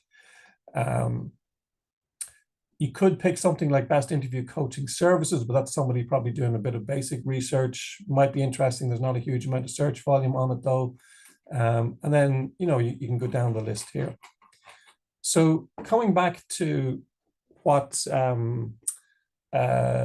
the comment about how many keywords. So what I've done here is we've had a look at these, but we've also then worked on a forecast. So the other tool that you can use as part of looking at what happens here is basically the forecast tool within Google AdWords. So we don't really have time to go through the whole forecasting process, but it does allow you to create a spreadsheet that gives you this sort of information. So it'll tell you what it expects that'll happen in terms of the number of ad impressions that we talked about, so almost 10,000. Estimated clicks is 658, so it's estimating a 6.7% click-through rate. Cost be £620, an average CPC of 94 cents. The only thing I will say about the Google forecasting model is that it typically underestimates the average CPC. So sometimes I would also adjust that upwards by maybe up even as much as 50%. But here's the interesting calculation that we do. So if we ran this campaign and delivered 10,000 ads for €620 and we got 658 clicks, if we had a 1% conversion lead on the website, that would give us 7 leads. Each lead is worth €400. That would give us 2,600 revenue. So that would give us a 4x return on ad spend. So that would be probably a pretty decent result. However, if my conversion rate was 3%, then I'm getting 20 leads. So for exactly the same campaign, targeting the same keywords, if my conversion rate on the website is better, I'm getting almost 3 times the amount of revenue back and 3 times the return. So once we've gone through the keyword sort of list and settled on a number of keywords that we can use, then we would typically start to structure it out into different campaign groups or different ad groups. And we're going to go into this in a little bit more detail in a moment, so I'm not going to go into it here. But basically, this is the keyword list that we've just picked. So, this is my group of keywords. And then this is how we're going to go create an ad, but we'll go back into that in a second. So let me go back to the ads account. Okay. Right. So if we've gone through the process of at least discovering our keywords, then how do we think about starting our campaign? So when we're in the Google Ads account, we can obviously click to add under campaigns, add a new campaign. And if you remembered, we talked a little bit about the different types of campaign that you can create.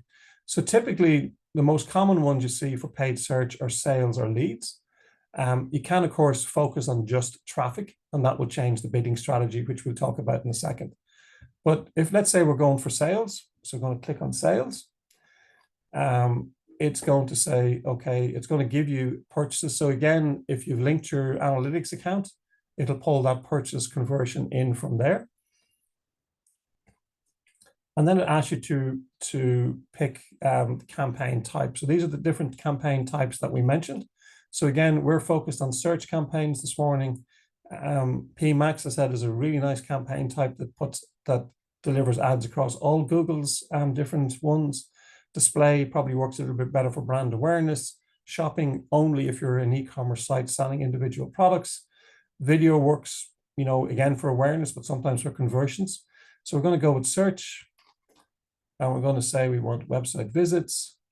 We're going to put in, let's put in a website URL here because it's going to insist on that. So that should be your business website, and then you give it a campaign name. So just going to call this sales search 2 video training, right?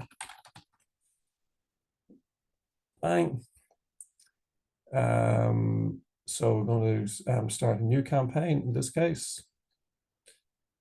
And then this is what we're going to talk about next, which is conversion. What do we want to focus on? So because we're told it's a conversion campaign, we've asked it to focus on, we can ask it to focus on the number of conversions, or we can ask it to focus on the conversion value. And by that, it's simply, if you've got a range of products at different prices, so this is more an e-commerce type setup, you can say, okay, try and focus on the larger ticket items that have higher revenue rather than the smaller ticket items.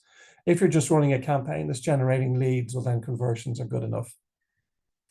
And you can set your target. This is why we said calculating what's an acceptable, cost per acquisition or cost per conversion. So in this case, I'm just going to give it a target of 50 euros. So that's why it's important to know what that number is. You don't have to set it, but it does give Google at least an objective or a target to get to. And then there's a couple of settings here in your campaign that are really important.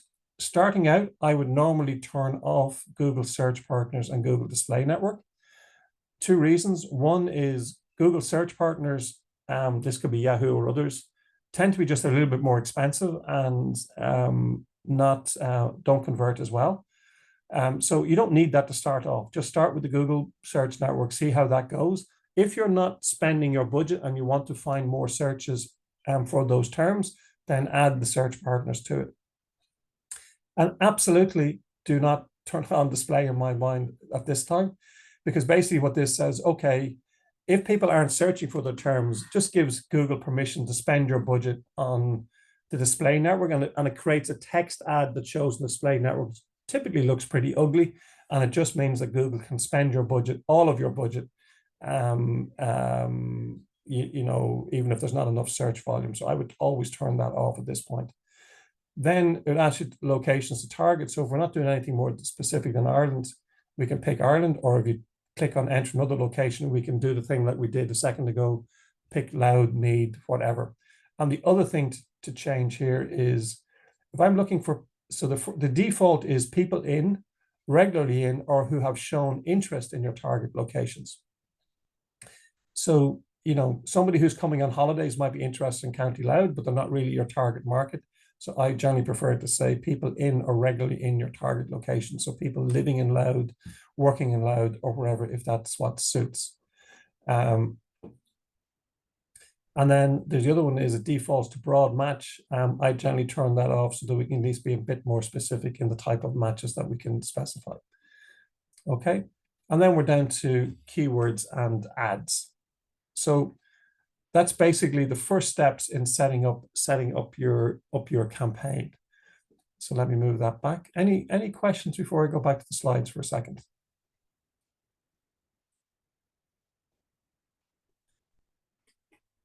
Okay, don't see any questions. So we'll be taking a break in a couple of minutes. So just let me just finish a couple of other pieces before we do that.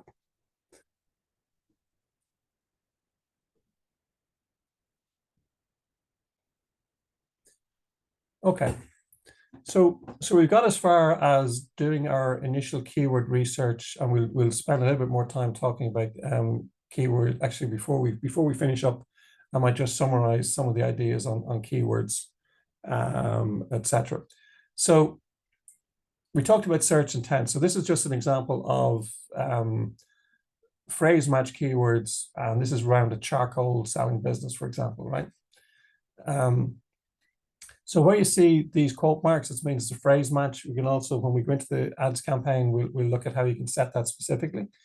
So in this case, these are the keywords that we're targeting, and these are all phrase match. So things with, barbecue wood chips, barbecue, charcoal, phrase match charcoal. So these are all things that will trigger your ads. These are what I would suggest negative keywords that we would need to add to this campaign. So for example, charcoal lighter gel, if we're not selling that, then we shouldn't be for it. There is a hotel in Galway, or a restaurant in Galway, called the Charcoal Grill, and people search for it. So, exclude those. Charcoal bleach, charcoal's used in bleach, apparently. Again, not what I'm looking for, because I'm actually selling stuff for the barbecue. And then charcoal shaker kitchen. So that's the color charcoal in this case. So again, you wouldn't want that. So these are all negative keywords that you need to add to your campaign. And I'll show you where those go in a moment. And then I put in these phrase match keywords, and then these are the search terms that actually these keywords triggered. So charcoal barbecue Ireland, charcoal barbecues, lumpwood charcoal Ireland. So you can see if we're actually only selling charcoal, well then a charcoal barbecue is not really the right intent, but it's been phrase matched to charcoal. charcoal Dublin, that would probably work. Super charcoal grill Ballybuffet contact number. Again, when I would see that search term appearing in my campaign, we would have to add it as a negative because we don't want to be getting ads triggered for that. So all I'm explaining here really is that even though we start with a small number of keywords, because we've set them up as phrase match, Google has matched them to a larger number of search terms. And this is what we need to spend time on each week or each month, is reviewing those search terms and deciding which ones are not applicable for our business and adding them as negatives. So your campaign over time optimizes to the point where it's only showing your ads for the right terms that will convert for your business. So that's the important thing to understand about match type, why you should add negative keywords, and what actually triggers your ads in this space. I'm going to race through these pretty quickly because, yeah, I think we're, yeah, no, it's okay. We don't need to look at that. Okay, so we've already looked at just setting up we talked about the networks, we talked about the location. We haven't talked about budget and bidding, but let's do that once we come back. So it's, let me just pause there for a second. So it's 10 past 11, folks. So I'm going to suggest we take a 10-minute break, if that's okay, and we'll resume everything at 20 past 11. Is that okay? Any questions before we break?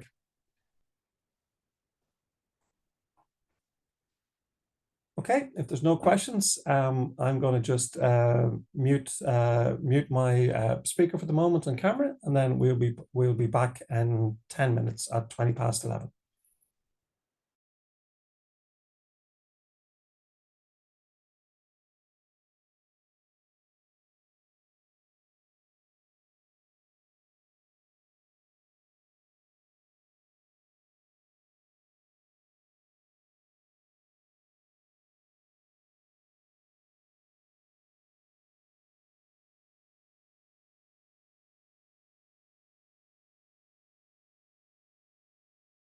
Looking for not just high volume, but that's obviously, good. I'm also looking for what's good intent. So, laminate floors, wooden floors, the problem with those two things is they're quite broad in intent. So, okay, if you've got a broad range of these types of floors, well, then maybe that would work. But maybe you're more specialized in some of these areas, and these sort of terms might convert better. So normally what I would do with this is download these keywords, do a little bit more sorting and searching, and I'll also give you a copy of this template as part of the course materials. So I'm going to change gears here. I'm just going to show you how I would plan this out for a normal campaign. So this is just for an interview skills training business. So idea. So this is basically, I've taken the dump of keywords, that the keyword planner has given me. And these are the ones that I think are interesting for this business in terms of, okay, these are a little broad intent, but this is an interview training and interview coaching business. So they're still pretty good. Interview skills training, that looks pretty good to me. Interview coaching near me, that would be perfect. And then the ones that I wouldn't pick, for example, obviously we have interview training courses. So this is not a course business, it's a coaching business. So that doesn't work. And I might even add that as a negative. So if somebody's looking for a course, I would add that as a negative. So don't show the ad to that person, because even if they click on it, chances are they won't convert. You could pick something like best interview coaching services, but that's somebody probably doing a bit of basic research. Might be interesting. There's not a huge amount of search volume on it though. And then, you can go down the list here. So coming back to what the comment about how many keywords. So what I've done here is we've had a look at these, but we've also then worked on a forecast. So the other tool that you can use as part of looking at what happens here is is basically the forecast tool within Google AdWords. So we don't really have time to go through the whole forecasting process, but it does allow you to create a spreadsheet that gives you this sort of information. So it'll tell you what it expects that'll happen in terms of the number of ad impressions that we talked about, so almost 10,000. Estimated clicks is 658, so it's estimating a 6.7% click-through rate. Cost be £620, an average CPC of 94 cents. The only thing I will say about the Google forecasting model is that it typically underestimates the average CPC. So sometimes I would also adjust that upwards by maybe up even as much as 50%. But here's the interesting calculation that we do. So if we ran this campaign and delivered 10,000 ads for €620 and we got 658 clicks, if we had a 1% conversion lead on the website, that would give us 7 leads. Each lead is worth €400. That would give us 2,600 revenue. So that would give us a 4x return on ad spend. So that would be probably a pretty decent result. However, if my conversion rate was 3%, then I'm getting 20 leads. So for exactly the same campaign, targeting the same keywords, if my conversion rate on the website is better, I'm getting almost 3 times the amount of revenue back and 3 times the return.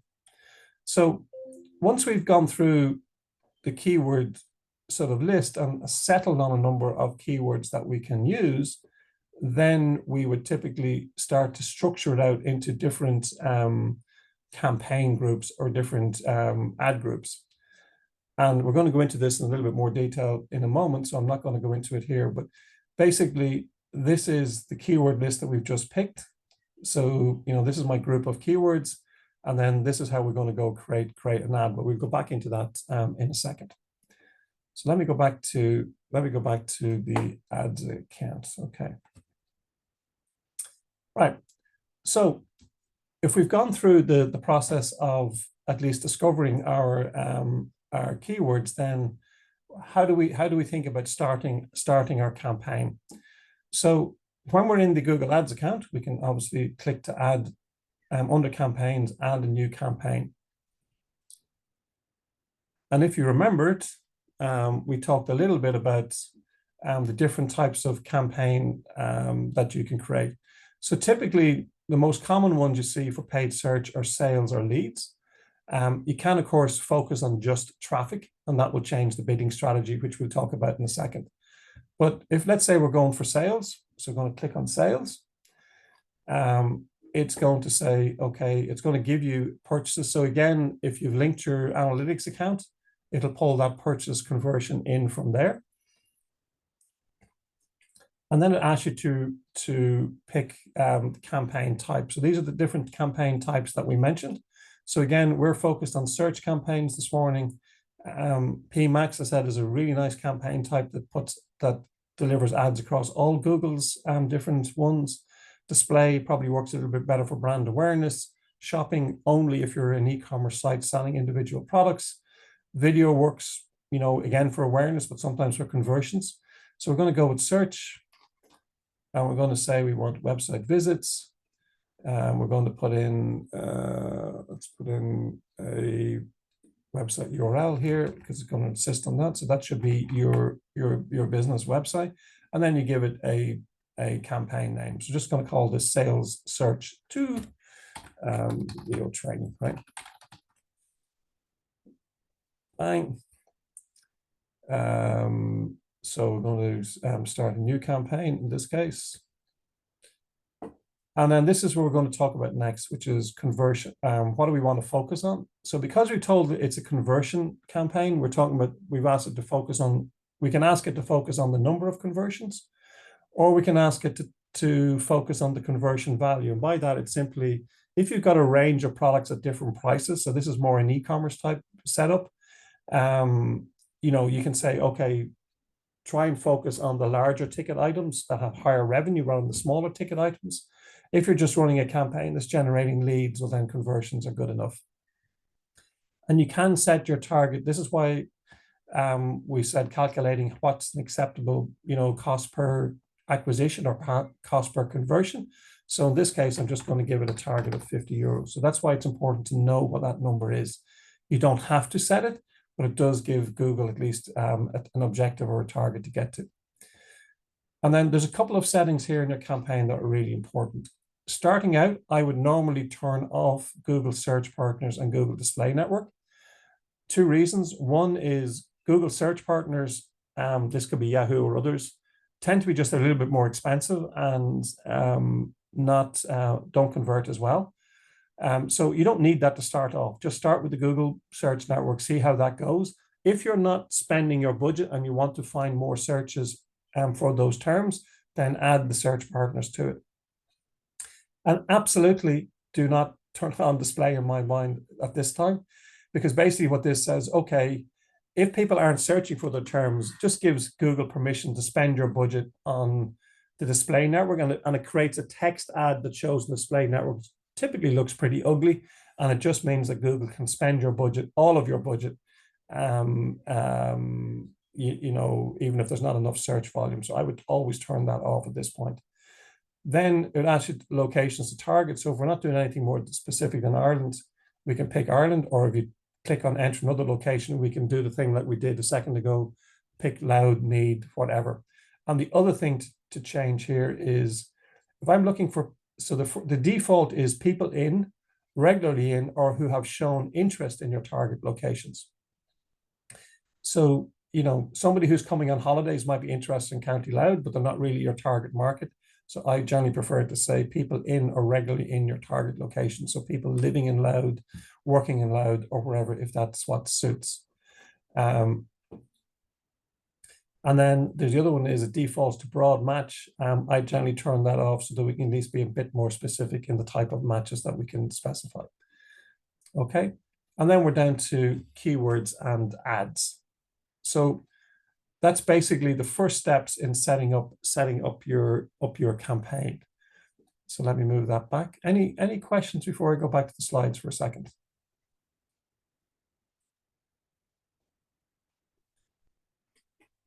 Okay, don't see any questions. So we'll be taking a break in a couple of minutes. So just let me just finish a couple of other pieces before we do that.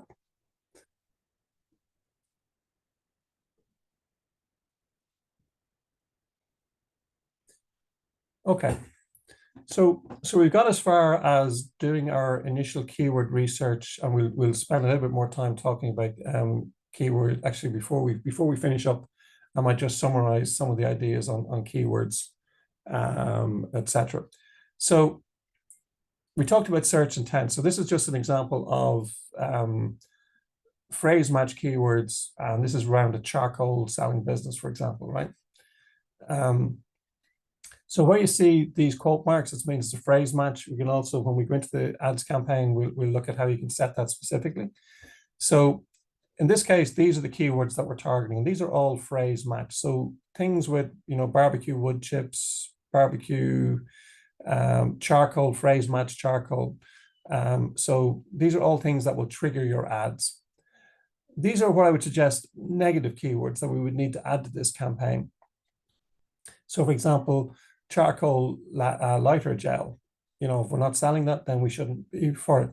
There is a hotel in Galway, or a restaurant in Galway, called the Charcoal Grill, and people search for it. So, you know, exclude those. Charcoal bleach, charcoal's used in bleach apparently. Again, not what I'm looking for, because I'm actually selling stuff for the barbecue.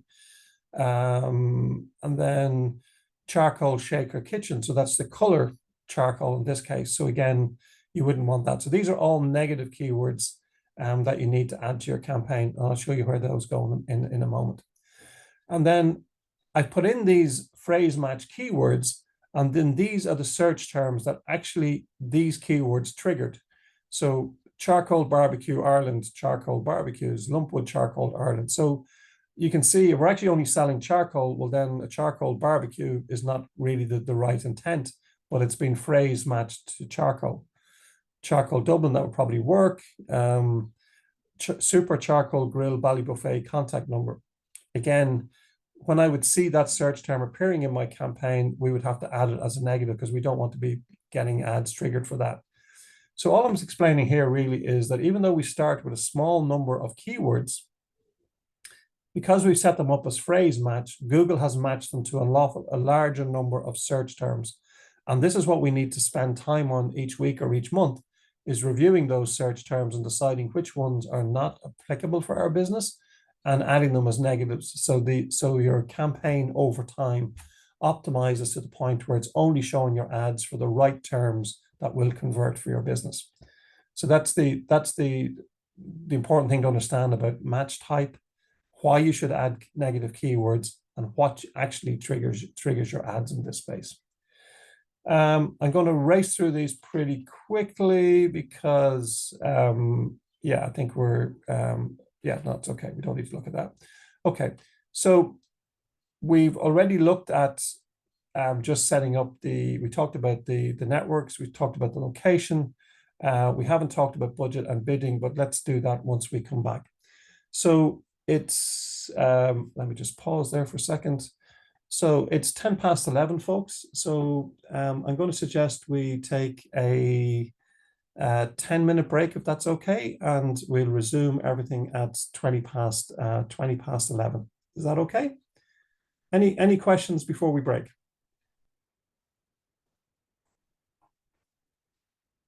Okay, if there's no questions, I'm going to just mute my speaker for the moment on camera, and then we'll be back in 10 minutes at 11:20.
Okay, welcome back, folks. Can I just ask whoever are people back? Just give people a second to rejoin the call. So let me just bring up the Q and so you mentioned in the Q&A session that you're back, then we can kick off again. While we're waiting to kick off, there was a question in the Q&A section in terms of where does the keyword planner, where did I bring up the keyword planner from, if you like. So typically, I should mention that, yeah, Google is rolling out a new interface as well. So some accounts have it, some accounts don't, which makes life a little bit confusing at times, even for me. So under tools and settings is where you'll find keyword planning, and then we have planning, shared library, bulk actions here. So under planning, you have keyword planning here. In the newer interface, if sorry, tools and sessions. So in the newer interface, this might be a drop down, and you have planning, shared library, bulk action. So you have these titles on the top. And again, if you click into planning, you should find keyword planner underneath that. And go from there. So hopefully that answers the question of where the keyword planner is. So it's under tools and settings, under planning, and then keyword planner. Okay.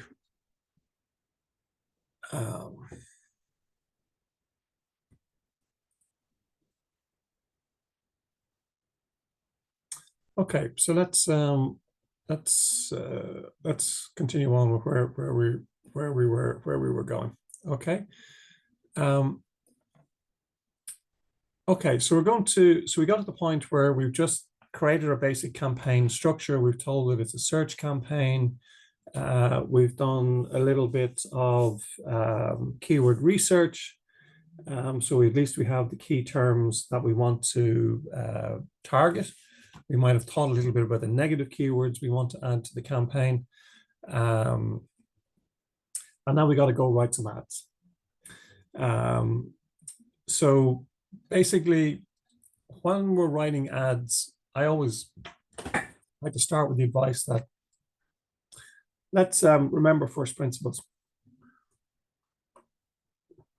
And first principles for me are very much, is we're always talking to people. So it's the same with search engine optimization. Excuse me.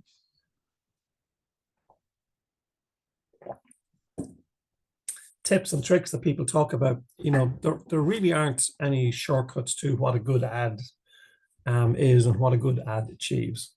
So when you're writing an ad, you got to think about, is this something I would click on? Does it sound appealing? Does this ad make sense, or is it just a bunch of keywords jammed together? Does the landing page answer the promise set in the ad copy? So again, the more granular you are about your keywords, your ad copy, and your landing page, then the better connected that experience is going to be. So for example, very often people write ad copies or write ads, and all they ever do is land that traffic on their website homepage, which is okay to a point. But if somebody has to go and navigate and click through to the actual product they were searching for, then the chances are they're not even going to bother. They're going to exit, and you're going to have a good click-through rate, but a bad experience and a low conversion rate. So I would always recommend that when we're creating an ad, because one of the elements of an ad is the URL that you're going to land the traffic on, is you got to land that as close to the product or service that is answering the question the person was searching for in the first place. So as we mentioned earlier,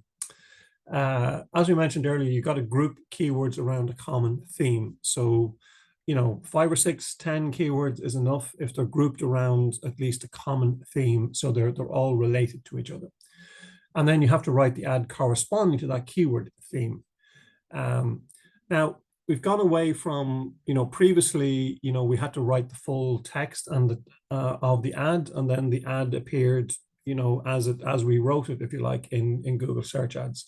So they've now moved on to a thing called responsive text ads, and we'll talk about what that means. But basically, we now give Google up to 15 headlines, and it picks 2 to 4 of those headlines each time. We give Google 4 descriptions.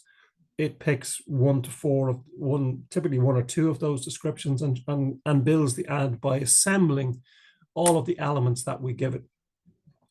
And the reason it does that is it believes that its AI and algorithm can combine those headlines, descriptions, extensions in a way that helps click-through rate, helps conversion, drives a better experience for the user and for you as a business. But it does mean that you don't have as much exact control over what the ad actually says. It's going to be assembled from the parts that you give it. Okay, so a couple of other things to consider when we're looking at ad copy. So if you've got a keyword group and you've got a theme and you've got certain keywords, where possible and where it makes sense is to, include the keyword in the ad copy, right? Because again, that matches the searcher's intent. We would generally capitalize, most of the headlines, etc. That tends to be best practice. And then there's a display URL and a destination URL. So the destination URL is the traffic where it's the most specific page possible for that traffic and for that ad group, I would always recommend. And then the display URL, less important these days, but it also just, that can be anything because it's not clickable. But you can, again, typically what you do, it would take the core of your URL and then add these terms at the end of it. And we look at editing an ad group or editing an ad, we'll see that. But basically, it just gives you an ability to actually put those keywords back into the ad copy. I would say any successful ad, the real measure of success of an ad is click-through rate. Minimum has to be 2%. If it's below 5 or 6, you're all the time trying to optimize it or improve it. And that click-through rate has a big impact on your quality score, which in terms has a big impact on your cost per click, which in terms has an impact on how well it performs. You can write the same ad and just test different landing pages. So you can just basically put different URLs with different ads in the same ad group. And then you can look at which landing page then converts better. But don't do too much of that unless you have a lot of traffic, etc., because you need data to be able to make those decisions. So for example, this is basically the elements, if you like, of an ad, a responsive ad. Again, it's for an ERP consulting company. So we basically have 1 to 15 in terms of headlines, and you're limited to 30 characters, for each of these headlines. So it's quite limited in terms of what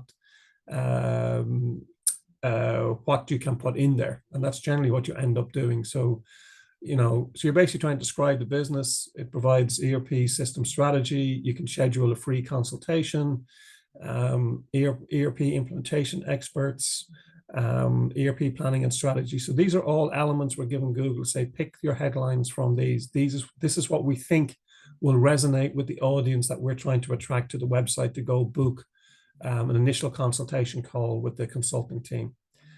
And then here are the descriptions. Now, in this case, we have 90 characters, so we have a little bit more space. So again, important thing is they're independent ERP consultings. They're developing the right strategy for your business, expert knowledge and ERP implementation experience. And then you got to add, the old call to action. Don't be afraid, book a call. What do you want them to do? Book a call, with our team now. Book now, sign up, wherever your purchase now, buy online. So don't be afraid in either the headlines or the descriptions to actually explicitly call out what you want the person to do. So these are the elements, and we'll see where they go into in the ad. And then finally the final URL. So again, land it as close to the specific service or product that we're trying to advertise. So for example, if you're an e-commerce site, selling gifts and selling glassware, if you had an ad group advertising glassware, well, then you would probably land the traffic not on the home page, but on the glassware category page, where the person can go from there. A couple of just very quick items in terms of You know, call to actions, you know, these are all words that work, you know, get, buy, shop, so they're very action oriented. Do not overindulge in punctuations. You know, you don't see emojis, exclamation marks, all of that sort of stuff, because that's generally against Google policy and the ad will not be approved. So just try and keep it nice and clean. Same thing for punctuation. You don't see multiple exclamation marks, etc., because in some cases Google, if it doesn't like it, they'll actually it won't approve your ad and therefore it won't show it.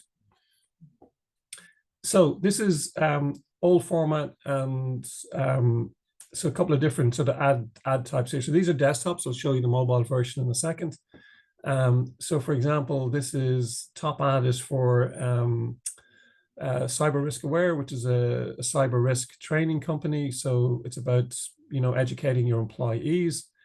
This is the display URL, which is not clickable. So again, we're putting in the themes that this is about cybersecurity and phishing attacks. And the most obvious one I want to use this to demonstrate is what we call site links. So these are links to internal pages. And generally, you should have 4 to 6 of these set up in each campaign. So for example, in this case, this solutions is a site link. So it brings you to the solutions page in the website. And then, you know, here's the description. So reduce security instances with Cyber Risk Aware. And then this is security awareness, which is another offering that they make. So it brings you the security awareness page. So the simple thing that you can see here, by adding site links, we've actually given Google the ability to make our ad twice as big on the page as it would have been, because if we didn't have site links, then we wouldn't have these two pieces down here, and the ad copy would just be these top 5 lines. So the thing to remember is that by adding these sort of extensions, it can increase your click-through rate by at least 10 to 15%. And they can really have a big impact on mobile search, particularly if we use location extensions and call extensions. And I'll show you an example of that in a second.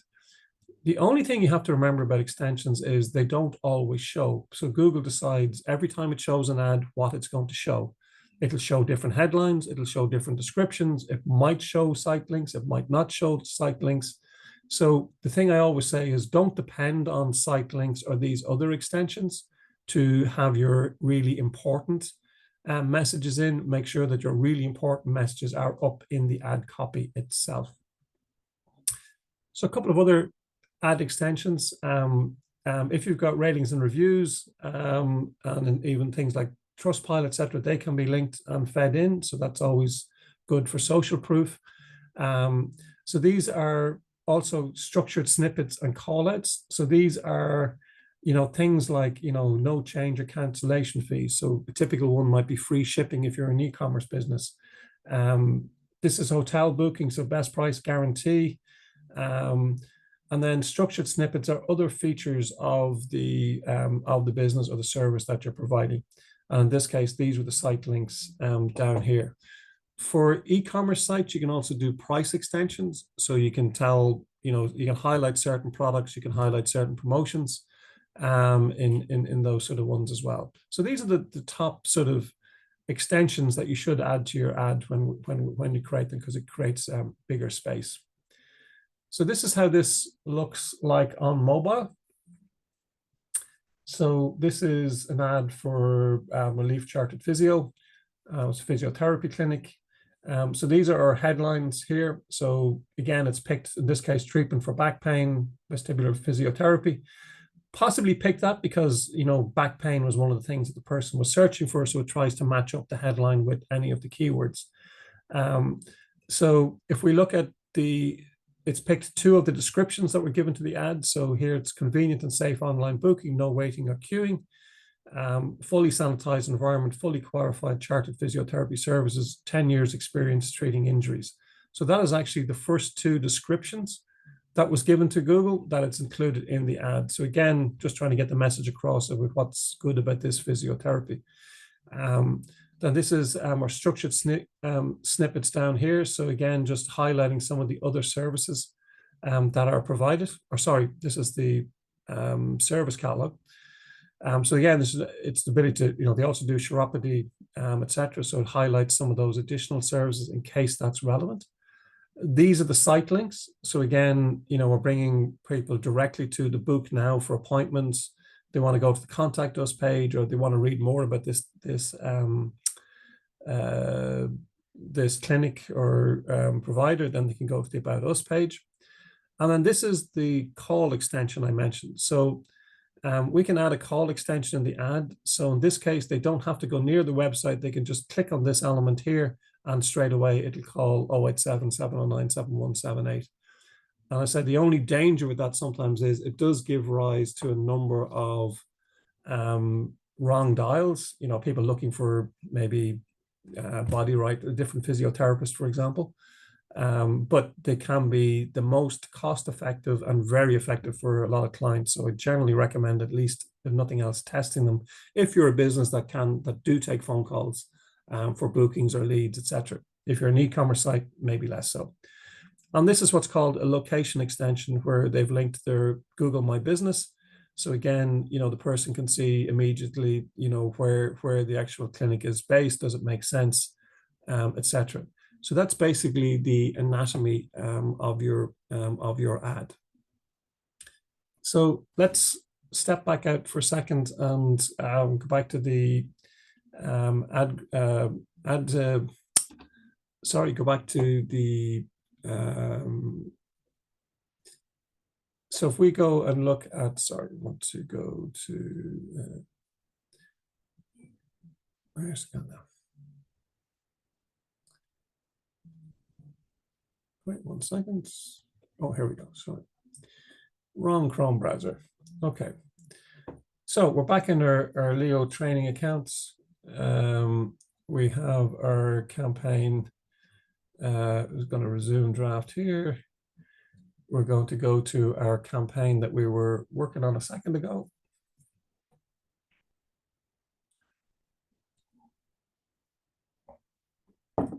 So we've told Google we want to maximize for conversions. We're going to target, we're just going to target Louth for the purpose of this exercise. So we're going to say County Louth. We're going to target that. Okay, then we're going to, actually Polish is very often the second language in Ireland, but we typically go with English. Then we're going to go back into next. Okay, so let's just, okay, so we've given it, okay. So I'm just going to ignore the keywords for a second. I want to go down and have a look at creating the ad, right? So this is the screen you get when you're creating the ad. So I've just given it our WSI Business Builders, which is our digital marketing agency website. So that's why it's gone off and found some of these terms to suggest as keywords. And you can do that, but in your case, you'll have done a little bit of keyword research, and you'll replace those keywords with the keywords that you want to add. So this is where we put in the final URL. So for example, if we were looking to basically advertise paid search services, we wouldn't use the homepage. We'd actually put in the paid search advertising page, for example. And then we can basically type in here anything we like that sort of fits with, so I'm going to say paid search consulting, right? So again, this is just, it's a display URL. It's not clickable, but we want to key into the AdWords, to the theme of what we're trying to advertise in this case. So now we can sort of, we would build out, or here's where we would add in our headlines. So you can see that the ad building here. So it basically, minimum you have to provide is 4. But then you would also add, I would always recommend add as many as you can, up to the maximum 15, because that gives Google the best opportunity to construct an ad, if you like, that works for us. So you continue to add in up to 15. So just type in each one. It will stop you if you go over the 30 characters, so that'll be automatically fixed. And then here's our descriptions. So, you know, don't like that one, so I'm just going to remove that one for now. And then it will predict, you know, various headlines, and you can pick those, you know, read them, understand them. If you're happy with them, pick them by all means. If not, you basically you have to write your own. So here we have our 4 descriptions, and then now this is the test account, so I don't have a payment profile. So once you attach your payment profile, you'll be able to add your business name and logo to the campaign. This is where you would add site links. So it's pretty simple. You basically, you can pick, it will again look at your website. Let's say we want to also advertise content marketing for argument's sake. Then we would say the site link text is constant marketing. I'm just going to put in key part of your marketing strategy. And then we're going to give it another one, which is basically develop content. Now, these are not great examples, so just from doing off the top of my head here as we go along. But now we've created site links for this ad as well. So I'm just going to close that. Sorry, save that. Okay, so we have one site link for content marketing. So it has the opportunity to at least present that. Again, I would recommend doing up to 4. And then we're going to go more asset types here. So I'm just going to go click down here because I'm going to pick the one that most people would add. So adding a phone number. So this is basically the call extension. So again, very simply, we just add, this can be just Ireland. You just put your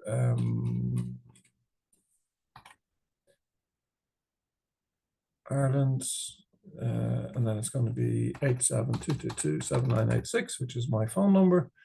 And then basically, in this case, there's, you can have what you're tracking here is calls from ads. So basically, this will count as a conversion every time you get a phone call from that. Not supported for this country. That's okay. That's what I'll do here. Just do I need to put in a 0? No, sorry, I got the wrong 79. That's what was wrong. Okay, that should work. So now I've created a call extension, so I get this additional little call. For many companies, that's the most valuable extension that we can have. Okay, so we now you can add in more of these, but they're the key ones typically that you want. And now you have you can see what your ad looks like. You can see what it looks like on desktop versus mobile by flicking between these two. And right now it's telling me my ad strength is poor, and that's fair enough because I've only got 4 headlines. I have 4 descriptions. So as you add more headlines, this ad score would improve. So I'd always recommend to keep tweaking that ad until your ad strength is at least average or good, and ideally excellent. But it can be quite difficult to get Google to agree with what you're doing. Now they've just added some AI capability here, and it will help you, create some of these messages or some of these headlines for you. Again, use it. It's pretty half decent, but you generally will have to edit or tweak. You got to have the human in the loop. Or you can also go out and use ChatGPT and ask ChatGPT to create 10 headlines for you, give it the URL, describe what you're doing, and that's another way of helping you write those ads. Okay, any questions, guys, on folks on creating ads or the elements that go into it?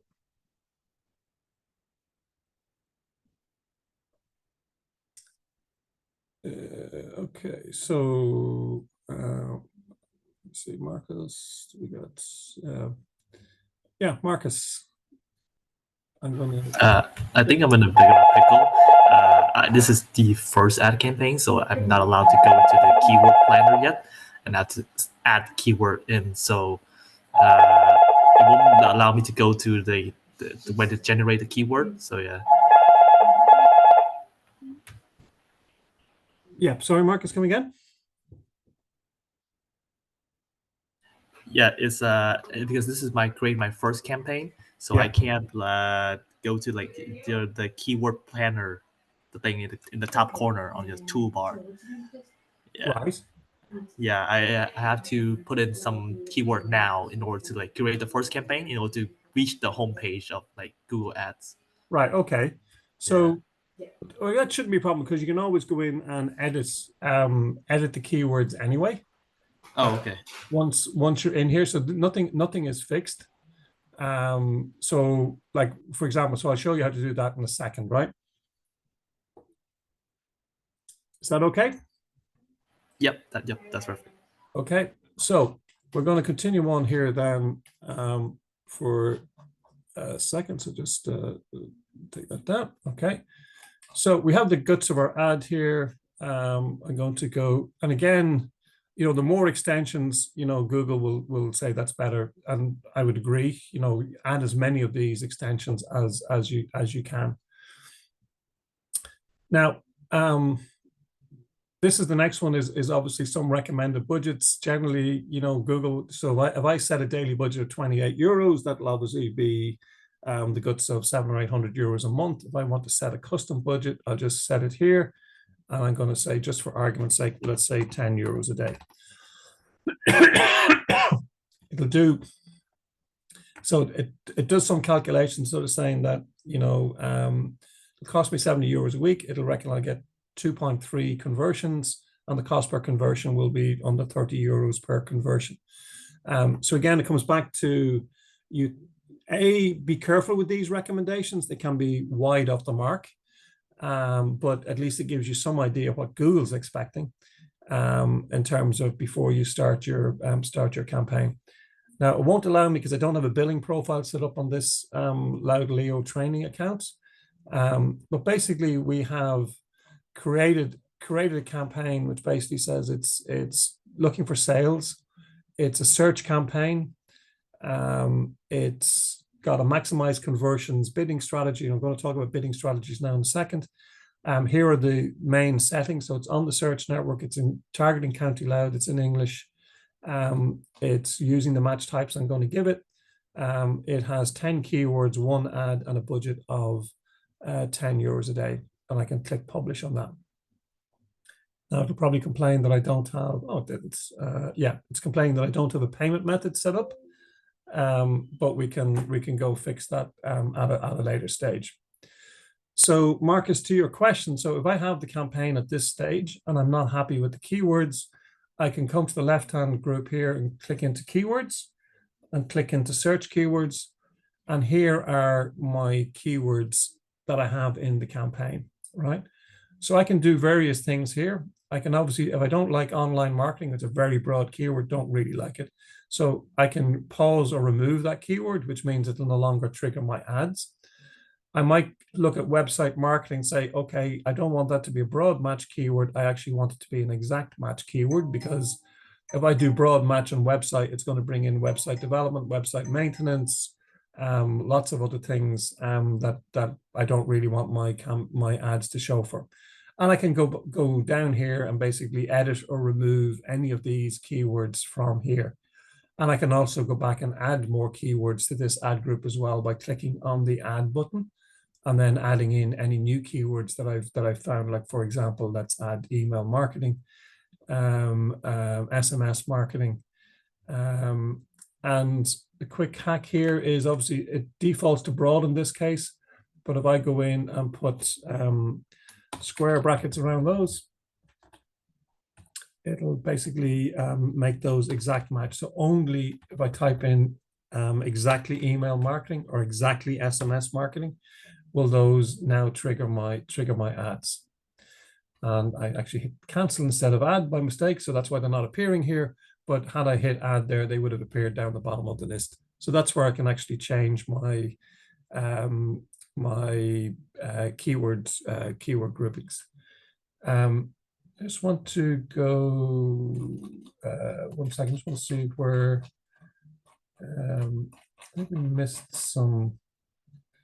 I want to talk about bid strategies. 1 second.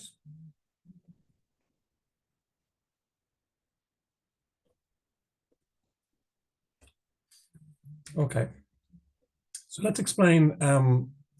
So what I'm looking at, one of the ones we didn't explain so far is bidding strategies, right? So bidding strategies are these red boxes down here, which are different types of strategies you can tell Google to follow when you're actually setting up the campaign. So if you have a clear cost of what your cost per conversion is, you can set up a campaign called Maximize Conversions, and you can give it a target CPA.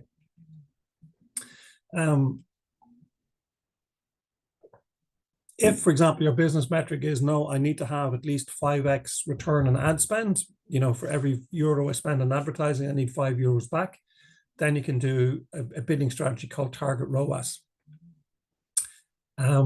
If you don't know these numbers, or you don't know how your site is converting, so you can't really convert it and you just want to get some traffic to test, then you can basically do is a maximize clicks, and obviously it'll work to your monthly budget and you get as many clicks as it can for that particular budget. You can this is maximize conversions. It's a variation of target CPA, and you can also have a bidding strategy which says target impression share. So for example, you might have a couple of keywords, maybe they're your brand keywords that you want to appear as often as possible, and you tell Google, target, for these, and I only do this in a very small group of keywords, target 80% impression share for this keyword, and you also need to give it enough budget then to allow it to do that. So you can do that. So normally the top, so we don't have cost per click anymore. That's an old one. So typically it's, you can basically say maximize conversions and give it a target CPA, or maximize ROAS and give it a target return on ad spend. Now, a couple of things to maximize clicks is the other one that we'd very often start with, because these algorithms don't work that well until you have a number of conversions in your ads account. So very often, what I would say is start with maximize clicks, and then as Google generates traffic, as you get conversions, then change to one of these other strategies, particularly maximize conversions. They would be the two most popular ones for basic campaigns that you're trying to work on. If you give Google a target CPA or a target return on ad spend, if that target is too aggressive, then basically Google will optimize out your campaign and stop showing ads, because it's just basically going to give up. I can't make this campaign work at those targets. So while it might seem attractive to give it a really low cost per acquisition and tell Google go find these, the algorithm will actually give up if it can't find it. So typically what you might do is you might give it a target CPA of 20 euros to start with, even though you really want it to be 15. And if it achieves 20, reduce it down to 19 or 18, or achieves 18, reduce it down to 16. So small incremental steps towards the target is the way to actually get it. So that's an important thing. These other bidding strategies are more relevant to display campaigns and other approaches. So the top 5, maximize clicks, maximize conversions are probably the 2 most popular ones. Once you're running those, I would absolutely put a target CPA or a target return on ad spend on them once you have enough data in the campaigns to actually for that to work.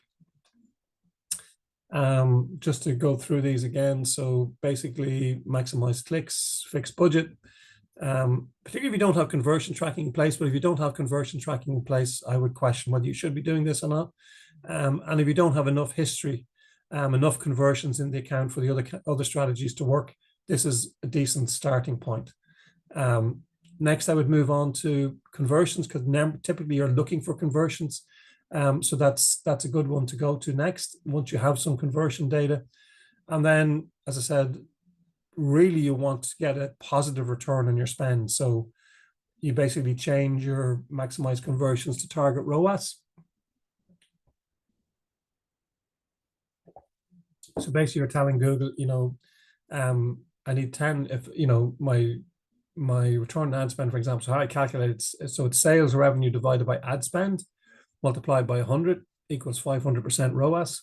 So very often we would love to get that, and we have campaigns that are 2000% ROAS, etc.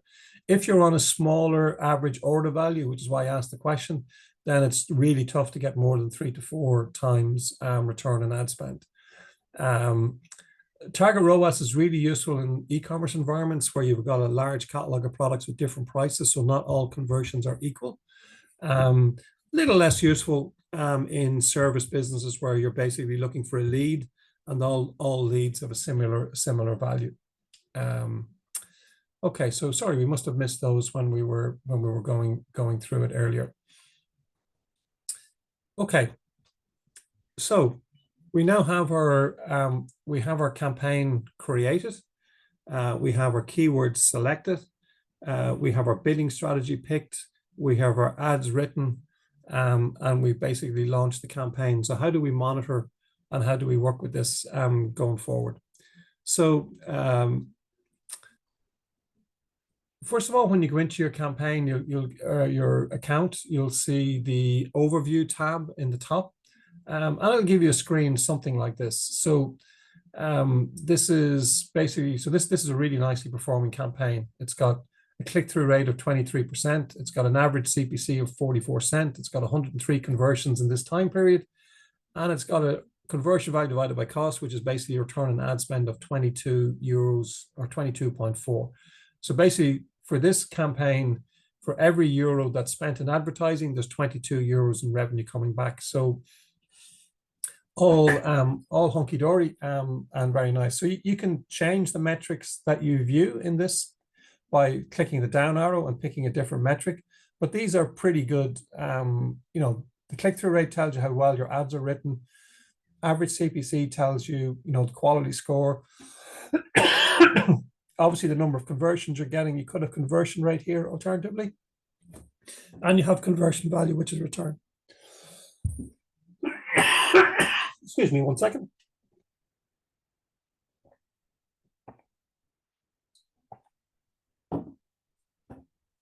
So this is available to you in your campaign. So when you're the thing to think about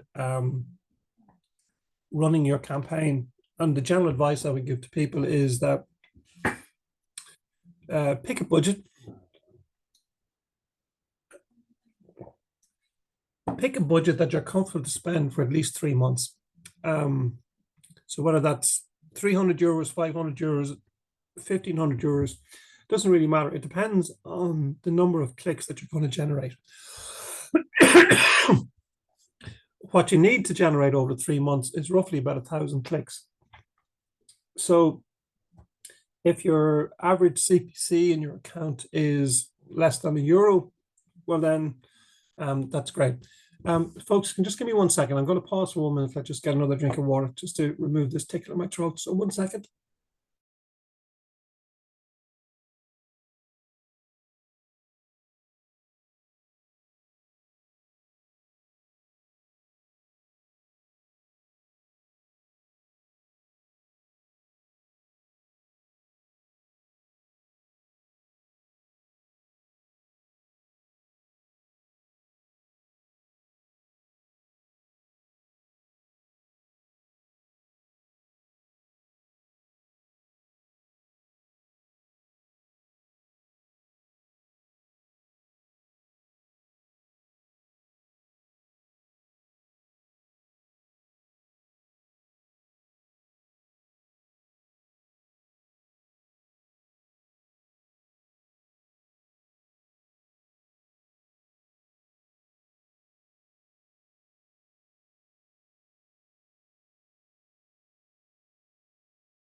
Okay, apologies for that, folks. But we're back in order again, I think. A bit of a cold this morning, so it doesn't help with your throat when you're talking so much. Okay, so come back to a general approach or general advice that I would give in terms of starting out on a Google Ads campaign. It's very important to discover exactly what the cost per click is going to be, to understand what your conversion rate, etc. And the only way to really get to the bottom of that is to run what I would describe as a discovery campaign, at least a 3-month campaign, where you're comfortable spending a budget, whatever that budget is, typically 300, 500, 700 euros, maybe a little more per month. And that's really driven by the cost per click, because more important than the 3-month period is actually generating about 1,000 clicks to your website. So you have enough data to know whether, the conversion rate that you're seeing is actually statistically valid. If you've only got 5 or 10 clicks, then you don't have enough data to work with. So if you see that you're in your industry segment, your cost per click, is €1, for example, per click, well, then to get 1,000 clicks, you're going to have to spend 1,000 euros. If you spend it over more than 3 months, well, then the time period is too extended really to learn at the right sort of speed. So you need to be spending at least 350, maybe 400 euros a month to test that campaign over the period of those 3 months. And at least at the end of that 3 months, you know how your ads are performing in terms of click-through rate, how well they're resonating with your audience, you know what the cost per click is, you know what the conversion rate of your website is, therefore you know the cost per lead or the cost per purchase. And therefore you have a set of numbers that tells you whether this is working for you or not. Because too many people I talk to on this space, they're running ads, they haven't looked at the numbers, they don't know if they're working or not for them. And really, that's not a good position to be in. And with the advantage of running things like Google Ads is you can generate those metrics. You can tell what's working and what's not working. So within that, then, what are the things that we need to be looking at? What should we be monitoring? What should we be optimizing or adjusting or trying to understand as part of their and PORIC is a different question in terms of amount recommended per day to be seen, which is another good question, which I'll come to in a second. So in terms of, I generally segment metrics into what they are relevant to, if you like. So when we look at the number of impressions, the number of clicks, the number of click-through, the click-through rate, that really comes back to how well you've selected your keywords. So the volume, the number of times that your ads are shown depends on the keywords that you've picked, if you like. And of course, budget limits this as well. So keywords will drive volume. And obviously the trade-off there is broader intent keywords will drive more volume, but it may not convert as well. The next thing you need to look at is cost per click, because that obviously drives the overall cost of your campaign. There are things that are outside your control. If you're bidding for terms that there are 10 more people more aggressively bidding for, well, then it is an auction. That's the thing you have to remember. These clicks are all being auctioned in real time. So depending on the number of competitors they're going in from, that will drive the cost upwards. If you're an e-commerce site, then very often you're competing with Amazon, which is something of a challenge.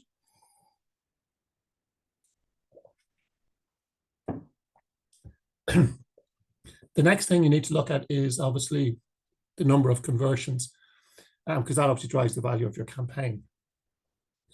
And then when we go and look at how a campaign is performing, and you look at the search terms report, then the key thing is to remove those keywords that have high costs associated with them and are not converting, which you can see in the search terms report within Google Ads.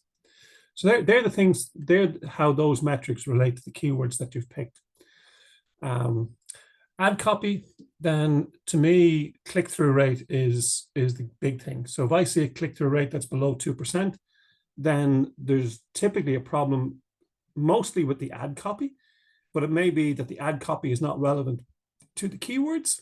Because remember, click-through rate basically tells me how many people, when they see my ad, think enough of my ad to actually click on it. So if it's below 2%, you're dead. So you need to, go back and rewrite the ad copy. If it's 5 or 6%, it's probably decent enough. But obviously, the higher you can get that click-through rate, the better the quality score will be on the ads, and overall, Google will reward you with a lower cost per click on that ad, because Google is happy because it's getting clicks for it. So look at your click-through rate. That's key to make sure your ad copy is correct. And then the landing page is the third part of this puzzle. And what's the conversion rate? I would be targeting 3% conversion rate where possible. If it's below that, then you need to look at, are the things I need to do to this page to make it convert better? And very, very often, if it's below that 3%, you would actually look at building a dedicated landing page just for the campaign to make sure that it converts well, because that will have a huge impact on how well your campaign performs. So your campaign might be fine, but if your website is not converting, then the problem is with the website, not with the campaign. So to come back to the question, just in terms of, is there a budget amount recommended per day to be seen? That really depends on the different keyword groupings or the market that you're in, Porrick. But what you can see in the campaign is the percentage search volume that you're appearing for. And what I would say is, if you're below 10%, then you probably need to increase your budget to get more visibility. Because if you're below 10%, well, let me try that again. If you have a broad set of keywords and you've got a lot of search volume and you've got a small budget, then there's a mismatch. You're going to be appearing on very few searches, and then it becomes somewhat random to know if you've got in front of the right searchers or not. So in that case, I would do two things. One is maybe reduce the keywords or reduce the match types to get a tighter search volume, and make sure you're appearing on a higher percentage of that. Or the other side is, obviously you can increase your budget then to increase the volume of searches that you appear for. But you will also, if you're on too broad a mix, then the chances are your quality score will be low, because you can't be relevant to that many searches, and therefore you will also lose search volume by rank, not just budget. So there are two parameters to look in your campaigns at. So I know that's sort of a roundabout way, but there isn't a, I can't tell you that 10 euros a day or 20 euros a day will get you a percentage of search in every case. It's a question of what keywords you're targeting, what locations you're targeting. But certainly, if you're not appearing on at least 15 to 20% of the searches, then you're probably too low of search impression hit rate for your campaign to really optimize well. Hopefully that answers the question a little bit. Okay, so we talked a little bit about, we have the campaign up and running. We're beginning to collect some data. We've looked at some of the key metrics that you need to consider. So how do you go about optimizing your campaign? So the first thing I would say is resist the urge to look at your campaigns or make changes to campaigns every day. This is probably one of the biggest mistakes I see, particularly with people who are either new to this or don't do very much of it, etc. And the approach you should take is, go in, look at your campaign, review it, analyze what you think is working, what's not working, make some changes, and then leave it alone for 7 to 10 days and come back and repeat the process. And the reason for that is the algorithms need time to learn and adjust. If you're making too many changes, adjusting your budget up, adjusting your budget down, pausing your campaign, starting it again, the algorithm is always in learning mode, and that means it's always less than effective. And that only hurts your results in the longer to medium term. So the only thing I would possibly say to that is you can always remove search terms that you think aren't working for your business at any stage, but really resist the temptation to go in and fiddle with your account every day or every second day. It's just not a good process. You won't learn enough to know whether you're making progress or not. The other thing then that Google provides for you is recommendations. So again, when you go into your account, you'll see in the top left-hand corner under Overview, you'll see the Recommendations tab. Now, there's a couple of things that you should keep in mind when you're looking at this. First of all, it is a good idea to have your optimization score as high as possible.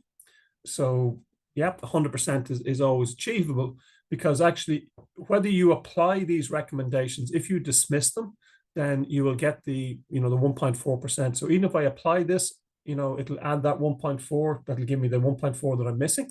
Or if I dismiss and say, I don't believe this will help me, it'll equally give me the 1.4 to get me back to 100%. You should not take Google recommendations at face value. Some of them work, some of them don't.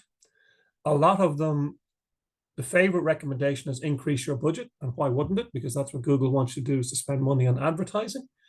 And I would also recommend there's options to auto-apply recommendations. And I would be very cautious about turning that on, because then you can get out of control very, very quickly. And if you're running campaigns, you will get a phone call from Google Ads, their free support or free onboarding service, which, to be perfectly honest, is very hit and miss in terms of quality of advice they give you. Very often they're keen for you to turn on auto apply. And you're basically saying, look, let Google's AI take over and do this all for you. And when you see some of the recommendations, when you see some of the search terms, it'll always tell you to change your terms to broad match. That means give Google the freedom to go, display your ads anywhere Google thinks might work. And in this case, a lot of the time, Google does not know better. So you need to review the recommendations, apply the ones that make sense to you, and don't apply the ones that offer a risk in terms of increasing your budget, increasing your spend, or having your campaigns show on terms that just aren't relevant to your business. So that's my general advice on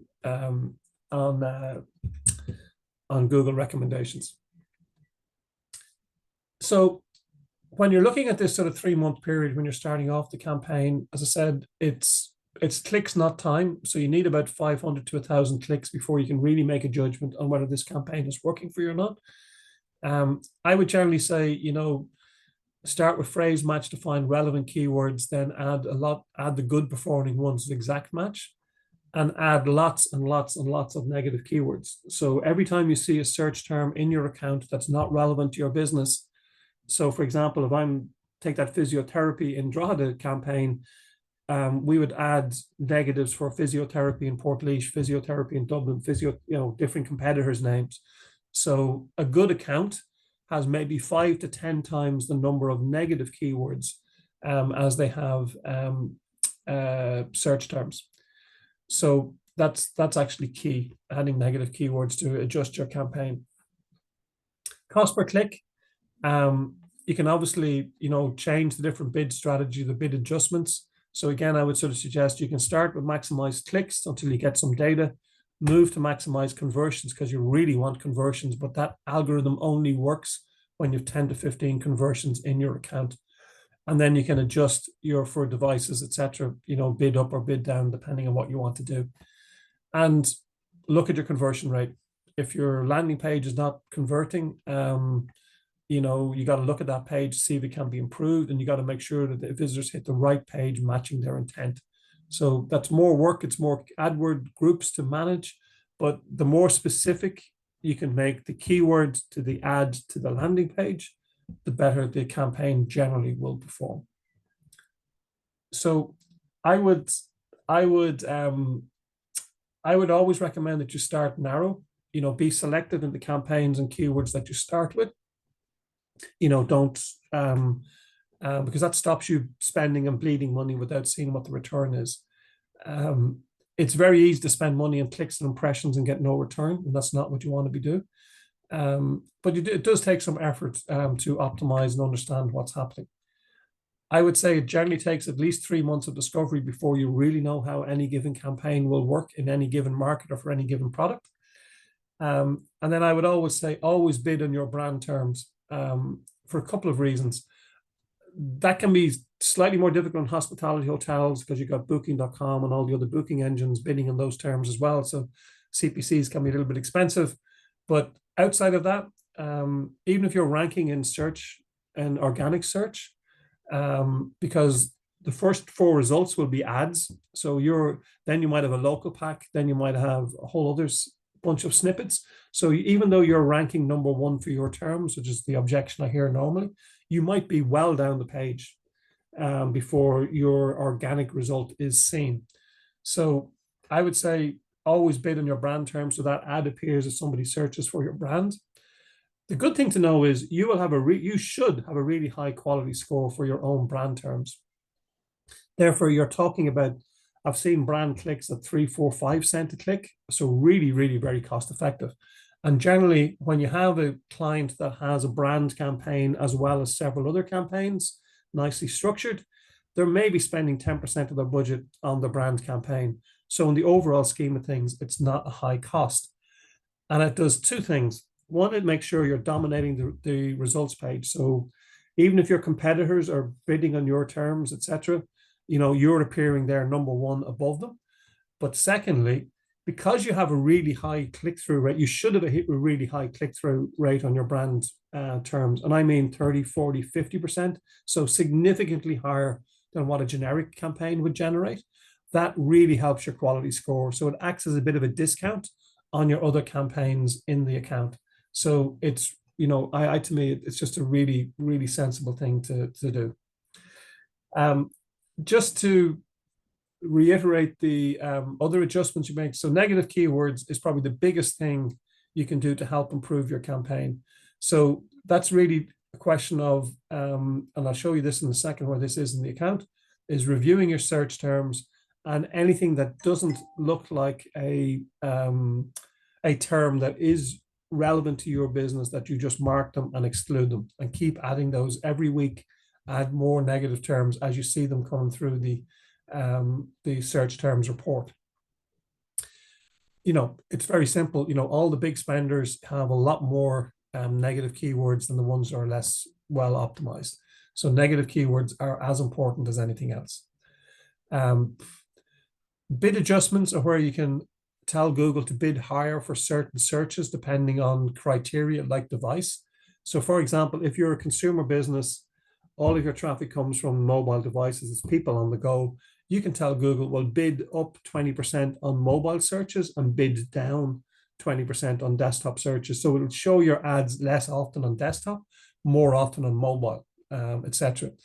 Again, you can do that for location. So you could say, you could be targeting Ireland, but if you want to bid higher on searches coming from Dublin because you're in Dublin or you're in Kerry, etc., you can do that. The other one, depending on the business, is time of day, but you can also do ad schedules. So again, if you're a B2B business, just focusing on people who will be searching for your products during the working day, you can turn off Saturday and Sunday. You can turn off 8 o'clock in the evening till 7 o'clock in the morning. You can do those sort of things as well as some other ones that we can go through here. And the other thing, which comes a little bit to your sort of budget amount question, Porrick, is the auction insights report on the left-hand side. So this was for a legal services client. So so what we can see here is you will be you. So in this case, they were appearing in 41% of the search volume. So that's a really good result. But their competitors equally, so Co-op Legal Services, for example, are obviously doing a lot of advertising. They were appearing in 37%, Endeavour Law, Quickie Divorce, since Slater Gordon. So you see all the other people who are bidding on the same terms, who are in competition with you. So it gives you an idea of what the competition is for who's also competing. So who is your actual competitors? So you might think you know your competitors. This will tell you exactly in terms of who is competing for the same terms in your market. The Second thing is, if your CPCs change dramatically 1 month to the next, very often it can be because of a new competitor coming into the market and bidding very aggressively in the early stages. And then they'll either be generating a return. Very often what you see is they come in, they start to bid high, they don't get a return, they reduce the budgets, and everything settles back to normal. So if your CPCs spike, it could be a good place to start is to look at the auction insights, see who's competing. And the other thing is you can go out and have a look at them and see what ads they're running, etc. What messages they're using, and can you use any of those in your campaigns? Then this is just there's actually an updated version of this, but things haven't changed hugely. But then basically this gives you, I have always said, in the call today, that 3% is a pretty good, benchmark number across all industries. But you can see what the conversion rates on search campaigns, which is the top of the arrow here. So it sort of goes from, 5% in consumer services, 7% in what's that? That's in financial services, I think, finance and insurance, because you've got an awful lot of, insurance sort of businesses driven on quotes. So you get a lot of people requesting a quote at least. So the conversion here isn't necessarily for new business being written, but the conversion is that we requested a quote. So you get lots of people looking for additional quotes. E-commerce, 1.9%. That's always a bit disheartening. Say better sites there get close to the 3% mark. So you can see across the range it varies. So you can look at your industry here and know roughly what the benchmark is, at least in terms of how well AdWords converts for that industry. And then the display network, which again is similar to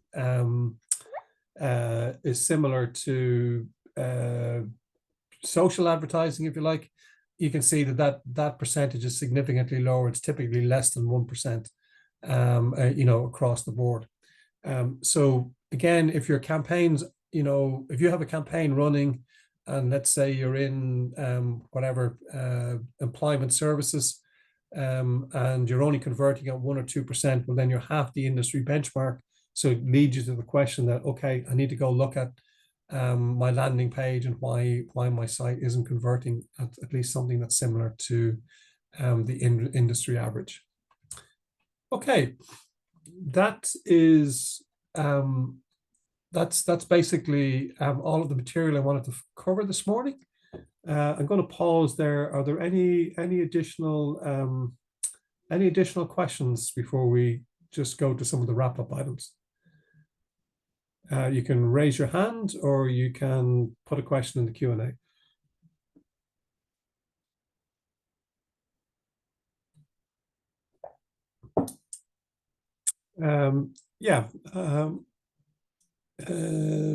Yes, Marcus, you should be able to. You want to ask a question? Hi. So when it comes to calculating because you sort of need a revenue, how customer pay you to sort of calculate this. What if we have a website, but when it comes to floor, no one really pay online. They usually reach out, contact us, have a conversation. They'll go to the showroom, they'll talk to us, and then they'll maybe buy here because they want to look at the floor on itself. So yeah, probably conversion on website, no one really gonna pay on website. So is there a way to manually input the number into Google to sort of calculate that? Or yeah, you can do that. Basically, so in that case, what you probably do is, so you would have a contact us form or request a quote or book a showroom visitor. You have a conversion like that on your website, I assume. So what you would do is when you create that conversion in Google Analytics, you can give that conversion a value. And that's, you'd have to calculate what value that is manually, but take your average customer, if for example, the calculation I would normally do is for every 10, I would get the number of lead forms that are submitted, the number of contact forms that were submitted. So let's say there was 50 in a period, and that generated 10 customers. So we know it's 20% of the leads submitted turn into customers, and each customer is worth €1,000 as their average order value once they complete the purchase, right? So you can work it back then to say that, look, I basically need 5 leads to get €1,000 of revenue on average. So therefore, my average the average value of a lead is 1,000 divided by 5, which would be €200. So when you set up your conversion tracking in Google Analytics, and you create the conversion event that is the lead form submission, you would basically, when you define that, you can give it a value. You can give it a value there of €200, and then you can import that conversion value into Google Ads. So now Google knows every time it generates one of those conversions, that's generated €200 worth of value for the business, and that's the way to track it. So it's sort of semi-manual, if you like, in terms of doing the external calculation, but then you can apply it to the actual conversion event, and that will feed it all the way back into ads. Is that okay? Does that answer? Yeah, that's perfect. Thank you so much. Okay, and I would say generally, where you don't have exact data, good is definitely better than none, and it doesn't need to be perfect. So over time you might discover, Jesus, that €50 value was too low or too high, and then you can go and adjust it. So, but at least if you have some data to start with, you can make an adjustment or a judgment based on that. Okay, any other questions?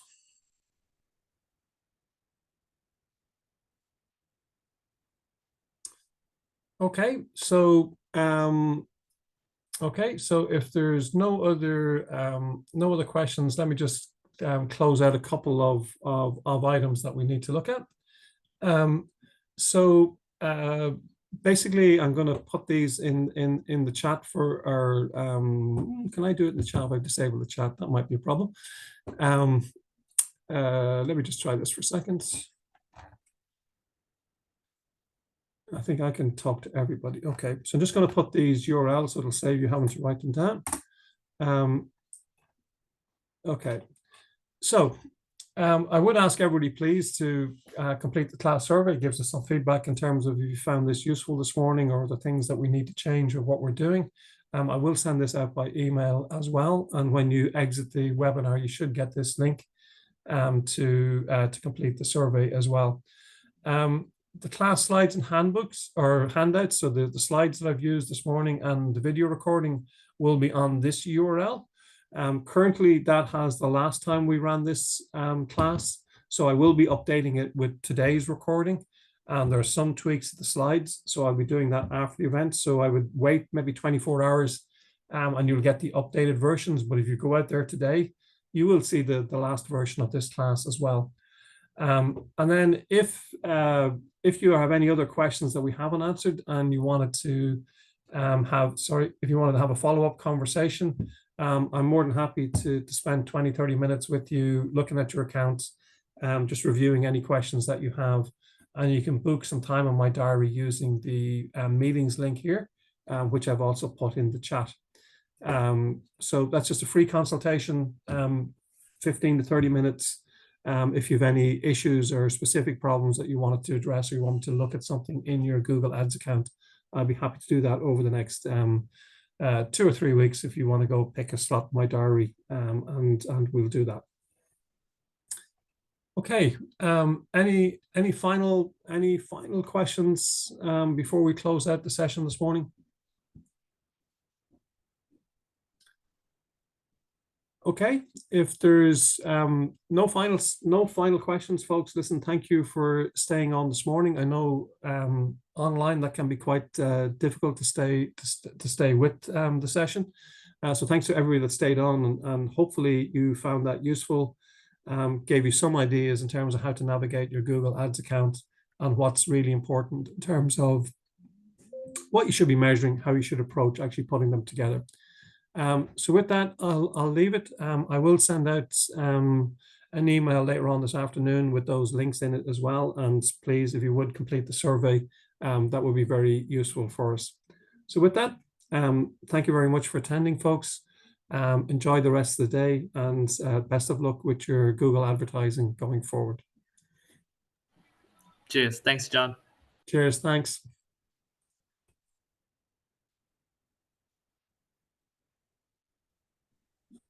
Thanks, John.